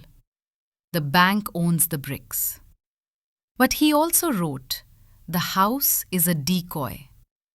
What if the house wasn't just a decoy? What if it was a container? I looked at the shadow map again. The void was labeled with a single projected symbol, a keyhole. I looked at the rusty key Marcus had given me, the one for the shed. I looked at the key I had found in the lost souls box, the winding key. Neither of them looked like they fit a floorboard lock. Then I remembered the coins, the Krugerrands. I pulled one out of my pocket. I looked at the shadow symbol again. It wasn't a keyhole. It was a circle. A perfect circle with the profile of a man inside it. The exact size of the coin. My father had built a safe. A safe hidden in the foundation of the house I had just lost. And the key to open it was the gold coin dispensed by the clock. The clock wasn't just a salary. It was a key maker. I stood up. The fire in the lamp flickered. A sudden, terrible realization hit me. Julian Vance. He was tearing down the conservatory. He was gutting the kitchen. If he decided to renovate the hallway, if he ripped up the floors, he would find it. He would find the secret room. He would find whatever Dad had hidden there. The materials, the jewels, the true fortune. And since he owned the deed to the house, he would own everything inside it. I was sitting on a pile of gold coins, keeping a clock alive in a freezing shed, while the real treasure was about to be discovered by a stranger who hated me. I looked at the window. The blizzard was raging. The lights in the big house were off. Julian was asleep. I had to get into that house. I had to get to the closet under the stairs. But I had signed the quitclaim. I had no key. The locks were changed. And there was a high-tech security system. I looked at the beast. "You show me the map," I said to it. "But you didn't tell me how to get past the dragon." The clock just ticked. Tick, tock. Then the power bank beeped. A long, high-pitched whine. Battery empty. The fan on the propane heater died. The silence returned. And the cold rushed in. The deal with the devil. The cold was a physical weight. It pressed against my eyes, my chest, my fingertips. Inside the shed, the thermometer read 38 degrees Fahrenheit. The beast had stopped ticking. It was a silence that felt louder than any scream. The pendulum hung dead center. The oil had gelled. The heart had stopped. I had maybe an hour before the internal components suffered permanent damage from the contraction of the metal. I needed power. And I needed access to the house. I looked at my phone. 3% battery. I had one call. I dialed the number. My fingers were so numb, I hit the wrong digit twice. Finally, it rang. 1 ring, 2 rings, 3. "What?" Marcus's voice was groggy, slurred. It was 3 a.m. "Marcus," I rasped. My teeth were chattering. I need the alarm code. "Liam?" A pause, a rustle of sheets. Are you drunk? It's the middle of the night. Go to sleep in your box. The new owner, Vance. Did he change the security code yet? How should I know? He just moved in. Why do you care? I need to get inside. Marcus laughed, a harsh, dry sound. You want to break in? You, Mr. Goody Two-Shoes? What are you going to steal? The toaster? There's a safe, I said. Under the stairs. A secret floor vault. Dad hid it. Silence on the other end. The drunken slur evaporated instantly. What are you talking about? I found a map. In the clock. It points to the cupboard under the stairs. Marcus, there's something in there. Dad said he mortgaged the house to buy materials. Gold, diamonds. They aren't in the workshop. They are in the house. I could hear Marcus breathing. I could hear the gears in his head turning, calculating, weighing greed against risk. If Vance finds it, I continued, pressing the wound, he keeps it. He owns the house, he owns the fixtures, he owns the gold. That little tech brat, Marcus spat. He doesn't deserve Dad's money. Give me the code, Marcus. I get in, I get the box. We split it. 50-50. 60-40, Marcus countered automatically. I'm the one taking the legal risk by aiding and abetting. Fine, 60-40. Just give me the code. Try the old master override, the one Dad set up for the fire department. Vance wouldn't know about it. It's hardwired. What is it? 1985. The year he opened the shop. Thanks. Liam, Marcus's voice dropped. If you get caught, I don't know you. I know. I hung up. The phone died immediately after. I grabbed my heavy extension cord. I grabbed a crowbar. I grabbed the gold coin with the profile on it. I opened the shed door and stepped into the blizzard. The wind hit me like a sledgehammer. The snow was blinding, swirling in chaotic vortexes. I fought my way across the yard. 50 feet. It felt like 50 miles. I reached the back porch. The new privacy fence was just a series of posts right now. I slipped past them. I stood before the back door. The keypad glowed faintly red in the storm. My hands were shaking, not just from cold, but from fear. This was a felony, breaking and entering. I punched in the numbers. 1, 9, 8, 5. The light turned green. Click. I almost collapsed with relief. The mechanism unlocked. I opened the door and slipped inside. The warmth hit me instantly. It was aggressive, dry, central heating warmth. It smelled of fresh paint and sawdust. I was in the kitchen. It was unrecognizable. The old oak cabinets were gone. The checkered floor was gone. It was a construction zone. Skeletons of walls stood exposed. Wires hung from the ceiling. Julian wasn't just renovating. He was dissecting the house. I moved silently, my wet boots squeaking on the subfloor. I knew every creak of this house, even stripped bare. I made my way to the hallway, the cupboard under the stairs. The door was small, painted white. I knelt down. It was locked. I used the crowbar. I didn't pry it. I inserted the flat end and gently torqued the latch. It was an old lock. It popped with a soft snap. I crawled inside. It smelled of dust and old rubber boots, the smell of my childhood. I clicked on my flashlight. The floor was wooden planks. I tapped them with the crowbar. Thud, thud, hollow. There, in the back corner. I wedged the crowbar between the planks and lifted. The wood groaned. I paused, heart hammering, listening for footsteps upstairs. Nothing but the wind outside. I lifted the plank. Beneath it, nestled in the concrete foundation, was a steel plate. And in the center of the plate, a circular indentation. The coin slot. I took the Krugerrand from my pocket. It was cold. The steel was cold. I placed the coin into the circle. It fit perfectly. A satisfying machined click.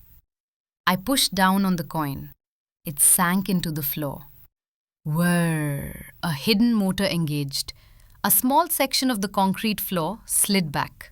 A black metal box rose up, pushed by a hydraulic piston. It was small, heavy. Locking mechanism on the front. I grabbed the box. It was mine. But I wasn't done. I needed power. The beast was dying. I crawled out of the cupboard, clutching the box. I crept back to the kitchen. I found an outlet on the one wall that hadn't been demolished yet. I plugged in my extension cord. I unspooled it, running it across the kitchen floor, out the back door. I knew I couldn't leave the door open. The heat would escape and the alarm might sense the temperature drop. I saw the cat flap. We hadn't had a cat in 10 years, but the flap remained. I shoved the extension cord through the cat flap. Now I had to leave. I turned to go, and then the lights came on. The confrontation blindness. The kitchen was suddenly flooded with harsh LED brightness. I froze. Don't move. The voice was calm, digital. I squinted against the light. Julian Vance stood in the doorway of the kitchen. He was wearing silk pajamas and holding a sleek black object. It was a taser. I got a notification on my phone, Julian said. Back door opened. I thought it was the wind, but the wind doesn't wear muddy boots. He raised the taser. The red laser dot danced on my wet chest. Turn around. Slowly. I turned. I held the black box tight against my stomach. Liam, Julian said. He didn't sound surprised. He sounded disappointed. I knew you were desperate. I didn't think you were stupid. I'm not stealing from you, I said, my voice hoarse. You're in my house, holding a box that came from my floor.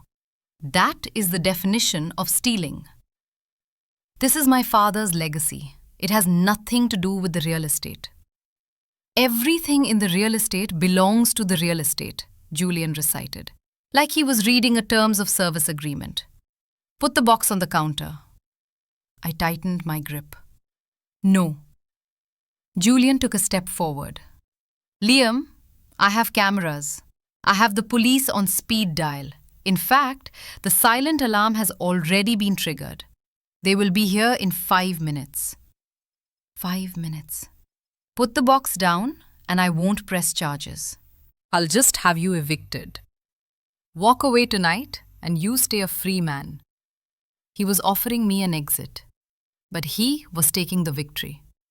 I looked at the extension cord running through the cat flap. I looked at the black box. Inside this box was the answer. Inside the shed was the beast. I couldn't lose both. You don't understand time, Julian, I said. What? You think time is money. You think it's efficiency. I looked him in the eye. Time is a weapon. I grabbed the heavy kitchen island, a temporary table set up for the construction, and shoved it. It crashed into Julian. He wasn't expecting physical violence. He was a coder, not a fighter. He stumbled back, the taser firing wildly into the ceiling. Crack, zap! I turned and ran. I burst out the back door into the blizzard. Stop! Julian screamed behind me. I didn't stop. I sprinted through the snow, the black box tucked under my arm like a football. I reached the shed. I grabbed the end of the extension cord that was poking through the cat flap. Wait, no. I had left it plugged in inside. I had the other end of the cord in the yard. I grabbed the female end of the cord near the shed door. I dragged it inside. I slammed the shed door and locked all 3 deadbolts I had installed. I plugged the heater into the extension cord. The heater roared to life. The lights flickered on. The power from the main house was flowing into my bunker. I was stealing his electricity to save my clock. I heard pounding on the door. Open up! Julian yelled over the wind. The police are coming! You're finished, Liam! I ignored him. I went to the beast. I checked the temperature gauge. 40 degrees Fahrenheit. Critical, but rising. I looked at the black box on the workbench. I grabbed the hammer. I didn't have time for lockpicking. I smashed the lock. Once, twice, 3 times. The latch broke. I opened the lid. It wasn't diamonds. It wasn't gold. It was a stack of letters and a single complex mechanical component, an escapement mechanism made entirely of synthetic ruby. It glowed red in the light, and on top of the letters, a legal document. Deed of trust. I read the first line. I, Arthur Thorne, hereby transfer the ownership of the parcel known as the workshop and the sub-basement bunker located beneath the main residence to a trust, solely for the benefit of Liam Thorne. The date was 10 years ago, before the mortgage, before Marcus. The house was sold illegally. The title Julian held was invalid because the sub-basement, where the box was, and the workshop were never Marcus's to sell. Dad hadn't just left me a clock. He had carved the property in half, vertically. I looked at the door, which was shaking under Julian's fists. You don't own the ground, Julian, I shouted. You just own the air. Sirens wailed in the distance. Blue and red lights began to flash against the snow-covered window. The police were here. I had the proof. But I was locked in a shed, surrounded. I looked at the ruby escapement. Why? I whispered. Why this part? I looked at the beast. There was a hole in the very center of the movement. A hole shaped exactly like this ruby part. It was the final piece, the heart. I slotted the ruby escapement into the clock. Click. The rhythm changed. It wasn't tick-tock anymore. It was faster. Tick, tick, tick, tick. The face of the clock, the iron dial with the strange symbols, began to rotate. The symbols aligned, and for the first time, the beast spoke. Not a chime, not a gong. A voice. A recorded voice, scratching from a hidden phonograph cylinder inside. Hello, Liam. If you're hearing this, you are in trouble. Let's fix that. Crash! The shed door didn't just open. It exploded inward. Splinters of wood flew through the air. The cold wind rushed in, carrying snow and the blinding blue strobes of the police cruisers. Police, show me your hands! Get on the ground! 2 officers stormed in, guns drawn. They were shouting, their voices distorted by adrenaline and the roar of the wind. I raised my hands, but I didn't get on the ground. I couldn't. I was paralyzed by the sound coming from the beast. Trouble. Let's fix that. My father's voice. It was scratchy, echoing from the brass horn hidden deep within the clock's mechanism. It was calm. It was warm. It was the voice of a man reading a bedtime story, not a man speaking from the grave. I said, get on the ground! An officer tackled me. I hit the concrete hard. My breath left my lungs in a painful whoosh. Cold steel cuffs snapped around my wrists. Liam Thorne, you are under arrest for breaking and entering. My face was pressed against the cold floor. I could see dust bunnies under the workbench.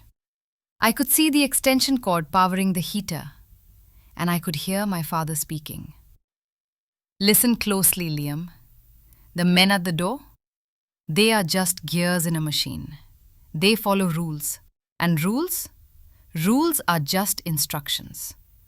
The officer yanked me to my feet. Shut that thing off, he yelled at his partner. The other officer moved towards the clock. Don't touch it, I screamed. It's evidence. Julian Vance walked in. He was wearing a heavy parka over his silk pajamas. He looked at me with pure disdain. Get him out of here, Julian said to the cops, and seize that box he stole. It's my property. The officer reached for the black metal box on the workbench, the one I had retrieved from the secret floor safe. Wait, I shouted. Look at the paper! The paper on top! The officer paused. He looked at the document I had left exposed on the pile of letters. Deed of trust. It's a legal document, I panted, struggling against the handcuffs. Read the date. Read the beneficiary. The officer frowned. He picked up the paper. He shone his flashlight on it. Officer, Julian snapped. That is stolen property. Hand it to me. Hold on a second, sir, the officer said. He was reading. His frown deepened. What is this? The officer asked me. My father, I said, looking at Julian. He didn't trust my brother. And he certainly didn't trust you. He split the property title 10 years ago. I took a deep breath. Julian Vance owns the surface rights. He owns the house. But he doesn't own the sub-basement.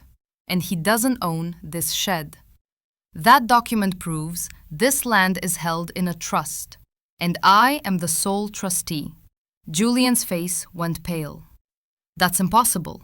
The title search was clean. Because the trust wasn't filed with the county recorder, I said. It was filed with the state patent office as part of a catastrophic asset protection plan. It overrides a standard deed. I looked at the officer. I didn't break into his house.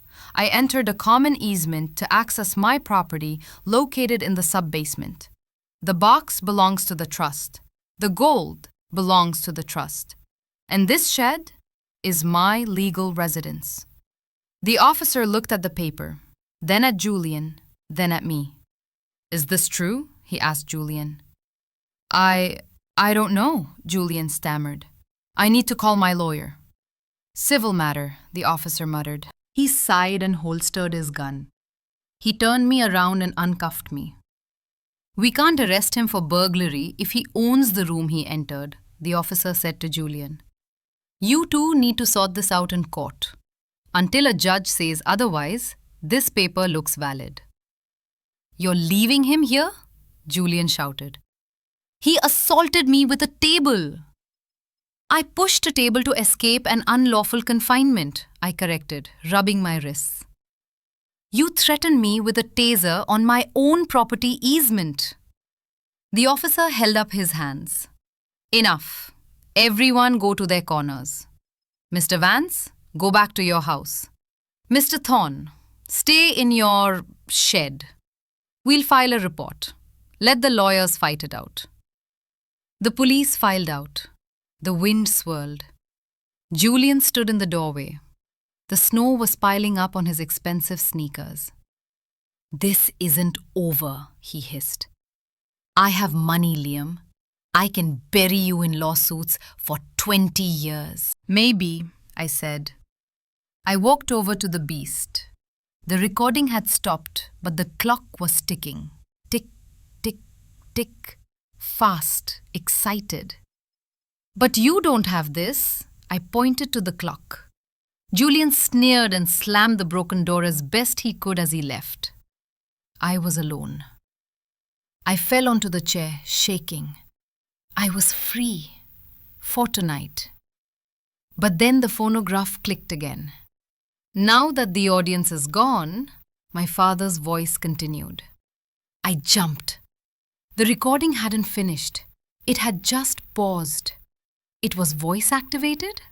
No, it was timed. He knew. He knew exactly how long the police interaction would take. Let's talk about the real treasure, Liam. You think it's the gold coins? That was just allowance money. Bait. I walked closer to the machine. The ruby escapement, the red heart I had installed, was glowing under the lamp. The ruby escapement you just installed, Dad said. It is a frictionless magnetic drive. I invented it. No oil, no wear. A mechanical movement that can last 500 years without service. My jaw dropped. A frictionless mechanical drive. It was the holy grail of horology. Watch companies like Rolex or Patek Philippe would pay tens of millions of dollars for this patent. Marcus wanted to sell the house for peanuts. He didn't know that the invention inside this shed is worth more than the entire neighborhood. The voice softened. I couldn't give it to you directly, Liam. You were too soft. You would have let Marcus bully you out of it. I had to make you fight. I had to make you hungry. I had to make you live in the cold until you realized that you are not just a clockmaker's son. You are the timekeeper. Now, check the black box again. The bottom false bottom. I grabbed the black metal box. I ripped out the foam lining at the bottom. There was a blue folder. US Patent Grant 9,882,104. Inventor Arthur Thorne.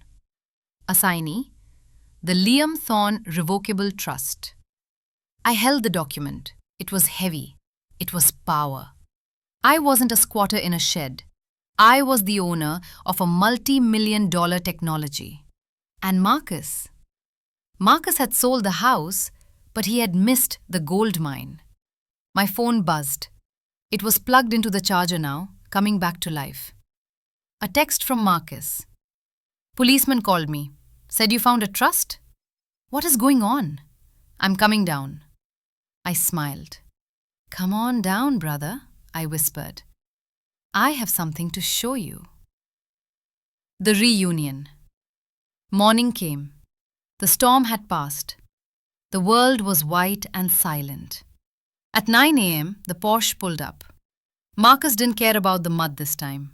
He ran across the lawn, slipping on the snow. He burst into the shed. He looked wild. His hair was messy, his eyes bloodshot. Let me see it, he demanded. The trust. Let me see it. I was sitting at the workbench. I was drinking coffee made on the propane stove. The beast was ticking happily behind me. I slid the blue folder across the table. Marcus grabbed it. He read it frantically. He flipped the pages. This is real? He whispered. A frictionless drive? The patent is approved? It's real, I said. And it's mine. Marcus looked up, his face twisted. Ours. It's ours, Liam. Dad made it for the family. No, I said calmly. Dad left the house to you. You sold it, you got your money, you got exactly what you wanted.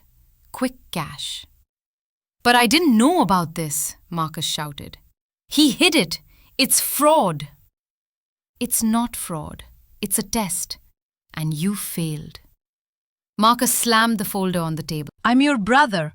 I took care of the finances. I kept the creditors away. You threw me out on the street the night of the funeral, I said. My voice was steady. You changed the locks. You gave me a shed and a bag of clothes. You told me I was garbage. Marcus stared at me. He saw something in my eyes he hadn't seen before. He didn't see the little brother he could push around. He saw the architect. He slumped against the wall. The fight drained out of him. I have gambling debts, Liam, he whispered. Huge ones. The money from the house sale, it's already gone. The sharks are coming for me. If I don't pay them... He looked at me, tears forming in his eyes. They're going to kill me. I looked at him, the golden boy, the success story, just a desperate man in a fancy suit. I looked at the beast. Tick-tock. It was time for the final decision. Arthur Thorne had set the stage. He had given me the power. Now, I had to choose how to use it. I could destroy Marcus. I could walk away with my millions and let the loan sharks take him. It would be justice.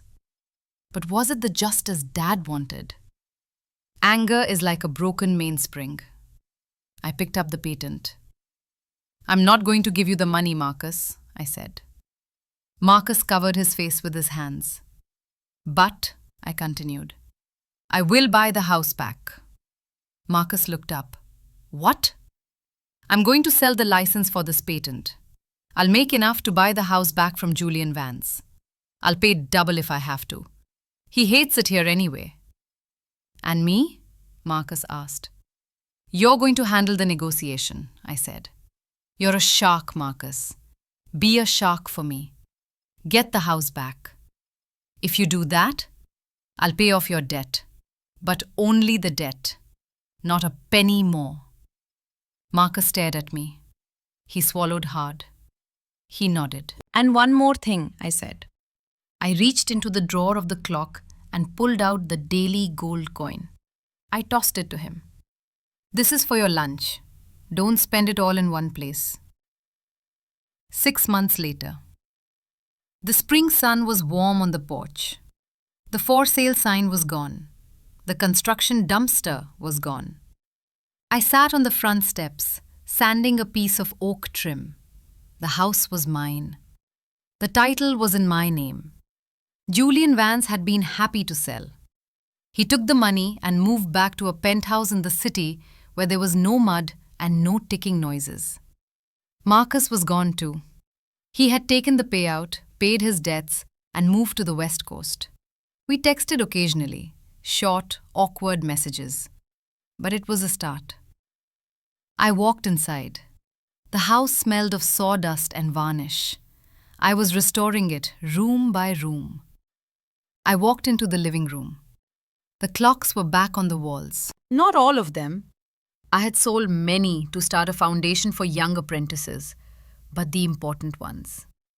And in the center of the room, standing tall and proud, was the beast. I had built a new case for it, mahogany and glass. It was beautiful now. It was no longer a monster. It was the heart of the home. Tick, tock, tick, tock. It didn't dispense gold coins anymore. I had disabled that mechanism. I didn't need it. I had the workshop. I had the patent. I had the house. But most importantly, I had the time. I sat in Dad's old armchair. I closed my eyes and listened to the symphony of the gears. The house wasn't silent, it was breathing. "I'm home, Dad," I whispered. The grandfather clock in the corner chimed the hour. Dong, dong, dong. Life went on, one tick at a time. 6 months felt like 6 lifetimes. I spent those months rebuilding Nexus from the concrete up. I didn't change the logo immediately. I changed the internal culture. I eliminated the boys' club mentality that Gavin had fostered. I promoted women and people of color who had been overlooked. I focused the engineering team not on maximizing profit, but on maximizing integrity. The press, initially hungry for scandal, pivoted. They became fascinated by the Phoenix narrative. They wrote about Elara, the brilliant technologist who reclaimed her throne from a tyrannical husband and saved a major corporation. The Athena tech story became a legend of corporate virtue. As my star rose, Gavin's plummeted. He was facing not just the loss of Nexus, but a mountain of criminal charges and civil suits. Thompson's legal team, driven by my evidence, ensured that every corner Gavin cut came back to haunt him. One afternoon, I was in my newly redesigned office. No white leather, just warm wood and natural light. When I received a call from Sarah, the lawyer who had handled the divorce and custody case. "Elara," Sarah said, her voice crisp. "It's official. Gavin has forfeited his right to appeal the custody ruling. He failed to show up for 3 supervised visitations with Leo." "Why?" I asked, though I already knew the answer. "He's running, or hiding. He defaulted on the mortgage for his luxury apartment, and the SEC filed major fraud charges related to the merger that never happened. He literally has nothing left to lose, which means he has nothing to prove to Leo." I felt a hollow ache, not of pity, but of finality. The enemy was defeated, not by a sword, but by his own moral bankruptcy. "Thank you, Sarah," I said. "It's over." The old address. That evening, I did something I hadn't done in months.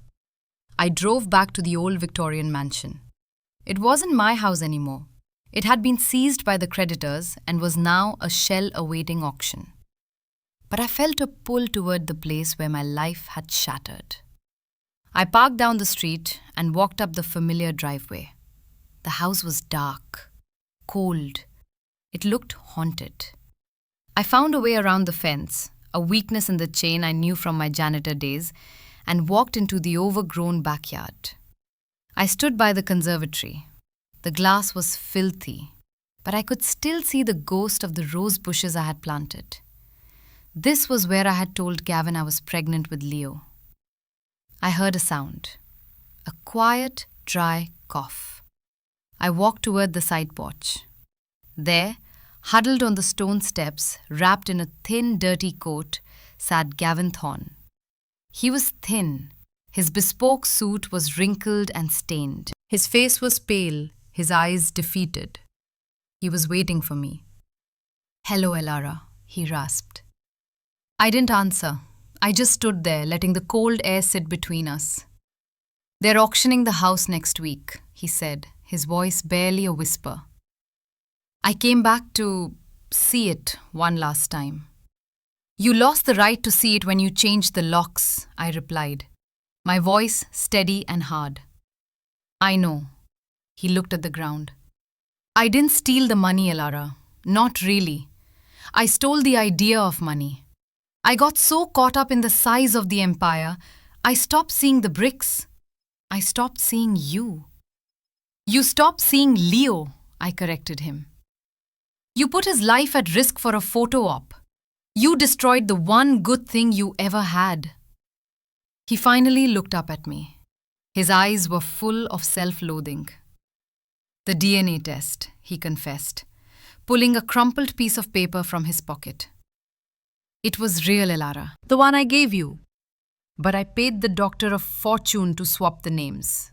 Leo is my son. The test confirmed it.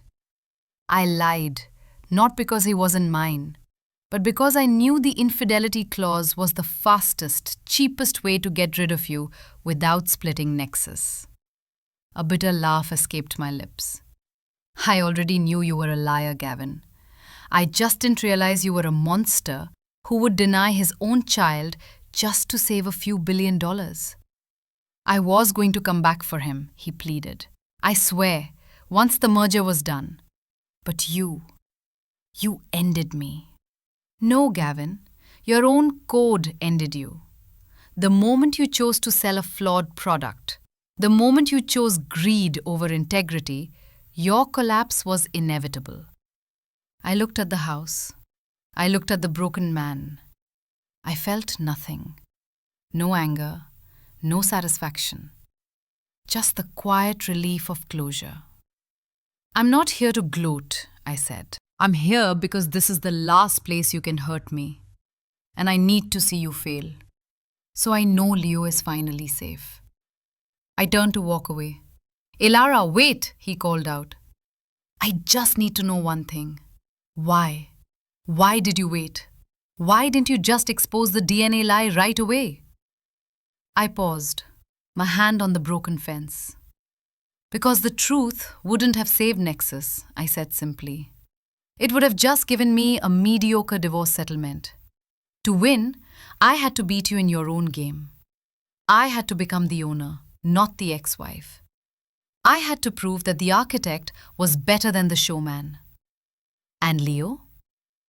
Leo, I said, looking back, my gaze cutting through him, is with his mother. And I will ensure that he never knows the name Gavin Thorne again, except as a cautionary tale in a business school ethics class. I climbed the fence and walked away, leaving him alone in the cold, dark ruins of his life. The final investment. 2 weeks later, the auction for the Thorne estate. I sat in the back row with Mr. Thompson.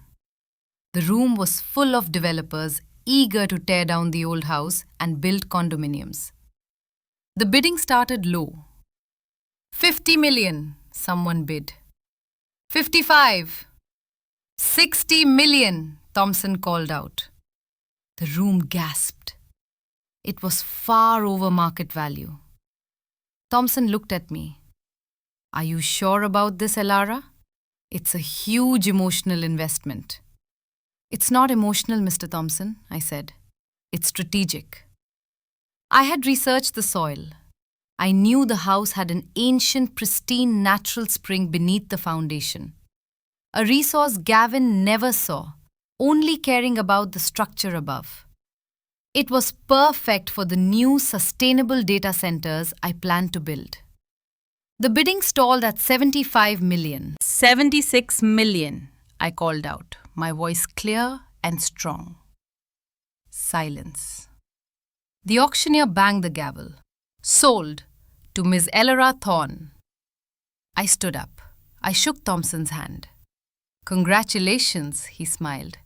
You just bought your old house back for twice its worth. No, I corrected him.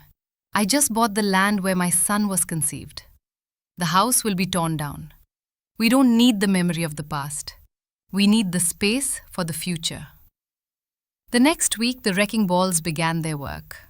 I stood on the hill with Leo, watching the walls come down. Mummy, what are you building? Leo asked, holding my hand. We are building a center, Leo, I said. A place where people work on honest ideas. We are building a new kind of future. I looked at my hand. No wedding ring, but a simple silver band on my index finger, a symbol of my independence. Leo looked up at the sky, his face shining with curiosity and joy. I tightened my grip on his small, precious hand. The paper divorce was finally complete. The empire was rebuilt, and the only thing left was the future. Tôi hiểu ý bạn.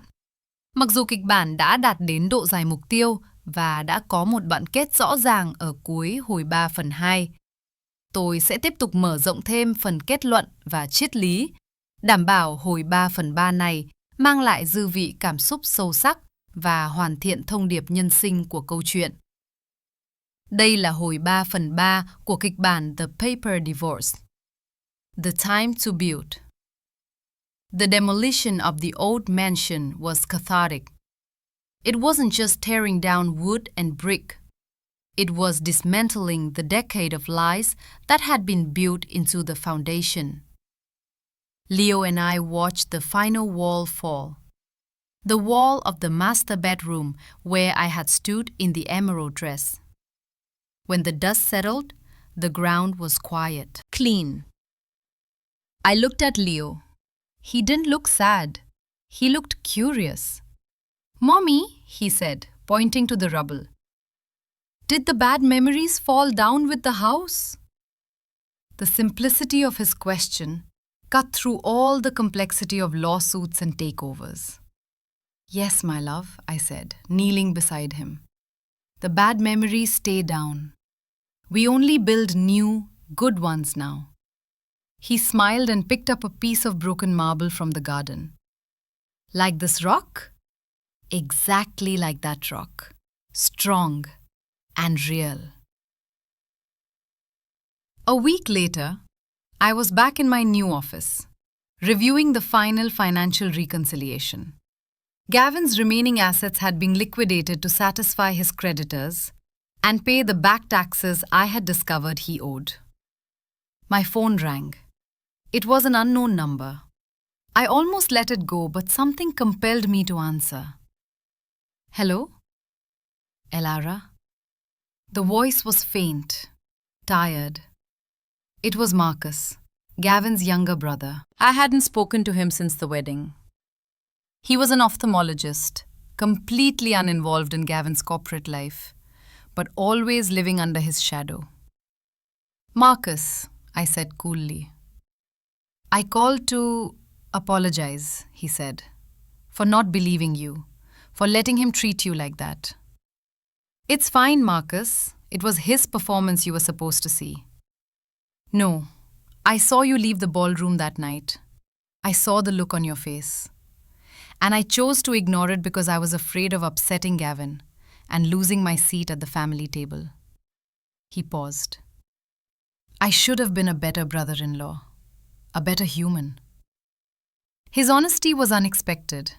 It was the first authentic human connection I'd had with anyone from that side of the family in months. "Thank you, Marcus," I finally said. It took courage to call. "One last thing," he added. "I found this in a box of old papers my mother sent me. I think it belongs to you." He sent me an attachment. It was an old photograph. It was a picture of Gavin and me, taken 10 years ago, long before Nexus became big. We were sitting on a park bench eating ice cream. I was wearing a cheap cotton dress and Gavin had his arm around me. We were both laughing, completely free. But the most striking thing was in the corner of the photo. Gavin was holding a crumpled piece of paper, the original design sketch of the Nexus logo drawn on a napkin. He hadn't been an entirely self-serving monster back then. He had loved me. He had dreamed with me. The power hadn't corrupted him. It had simply revealed who he always was when the stakes became high enough. I saved the photo, not as a memorial to the man I married, but as a reminder of the naive girl I used to be. The girl who loved without demanding proof. The philosophical core. The construction of the new Athena Tech headquarters began quickly. It wasn't a sleek glass tower. It was a low-profile, energy-efficient data center built into the hillside, prioritizing function and sustainability. I sat with Leo one evening in the new space, which was still just a concrete shell. The air was cool and smelled of new possibility. "Mummy," Leo asked, looking around the enormous open space, "if we have a big house now, can Daddy live here too?" The question was innocent, delivered without malice or judgment. It was just the logical query of a child processing the chaos of divorce. I looked at him, searching for the right words. I couldn't lie, but I couldn't be cruel. Leo, I began, stroking his hair. Daddy loved this place very much.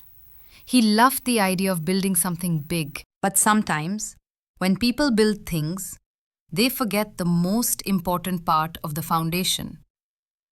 What's the most important part? It's not money, Leo. It's not bricks. It's truth. Mommy and Daddy built our life on a secret, a lie that Daddy was trying to keep. And when you build on a lie, the building will always fall down. So, the new building won't fall down? Never, I promised him. Because we are building Athena Tech on the truth. We are building it on smart ideas, and on being kind to people, and on Mommy always being here to tell you the truth, no matter how hard it is. He nodded, satisfied with the simple logic. He stood up and ran his small hand across the rough concrete wall. I think the truth feels good, Mommy, he said. I realized then that the final victory wasn't the billions I now commanded, nor the public vindication. It was the healing of my son's heart. It was the realization that I had successfully shielded him from the rot and replaced the memory of the betrayal with the foundation of integrity. I had been betrayed by paper, a false DNA test, a fraudulent contract. But I had won with an unshakable belief in my own worth and the sacred trust of a mother. I looked out the massive window at the sunset, painting the sky in fiery orange and gold. The future wasn't an endless climb to the top of a tower. It was a continuous, honest construction. Elara, the woman who had lost everything, now had the most powerful thing of all. An unbreakable future, built brick by brick on the truth.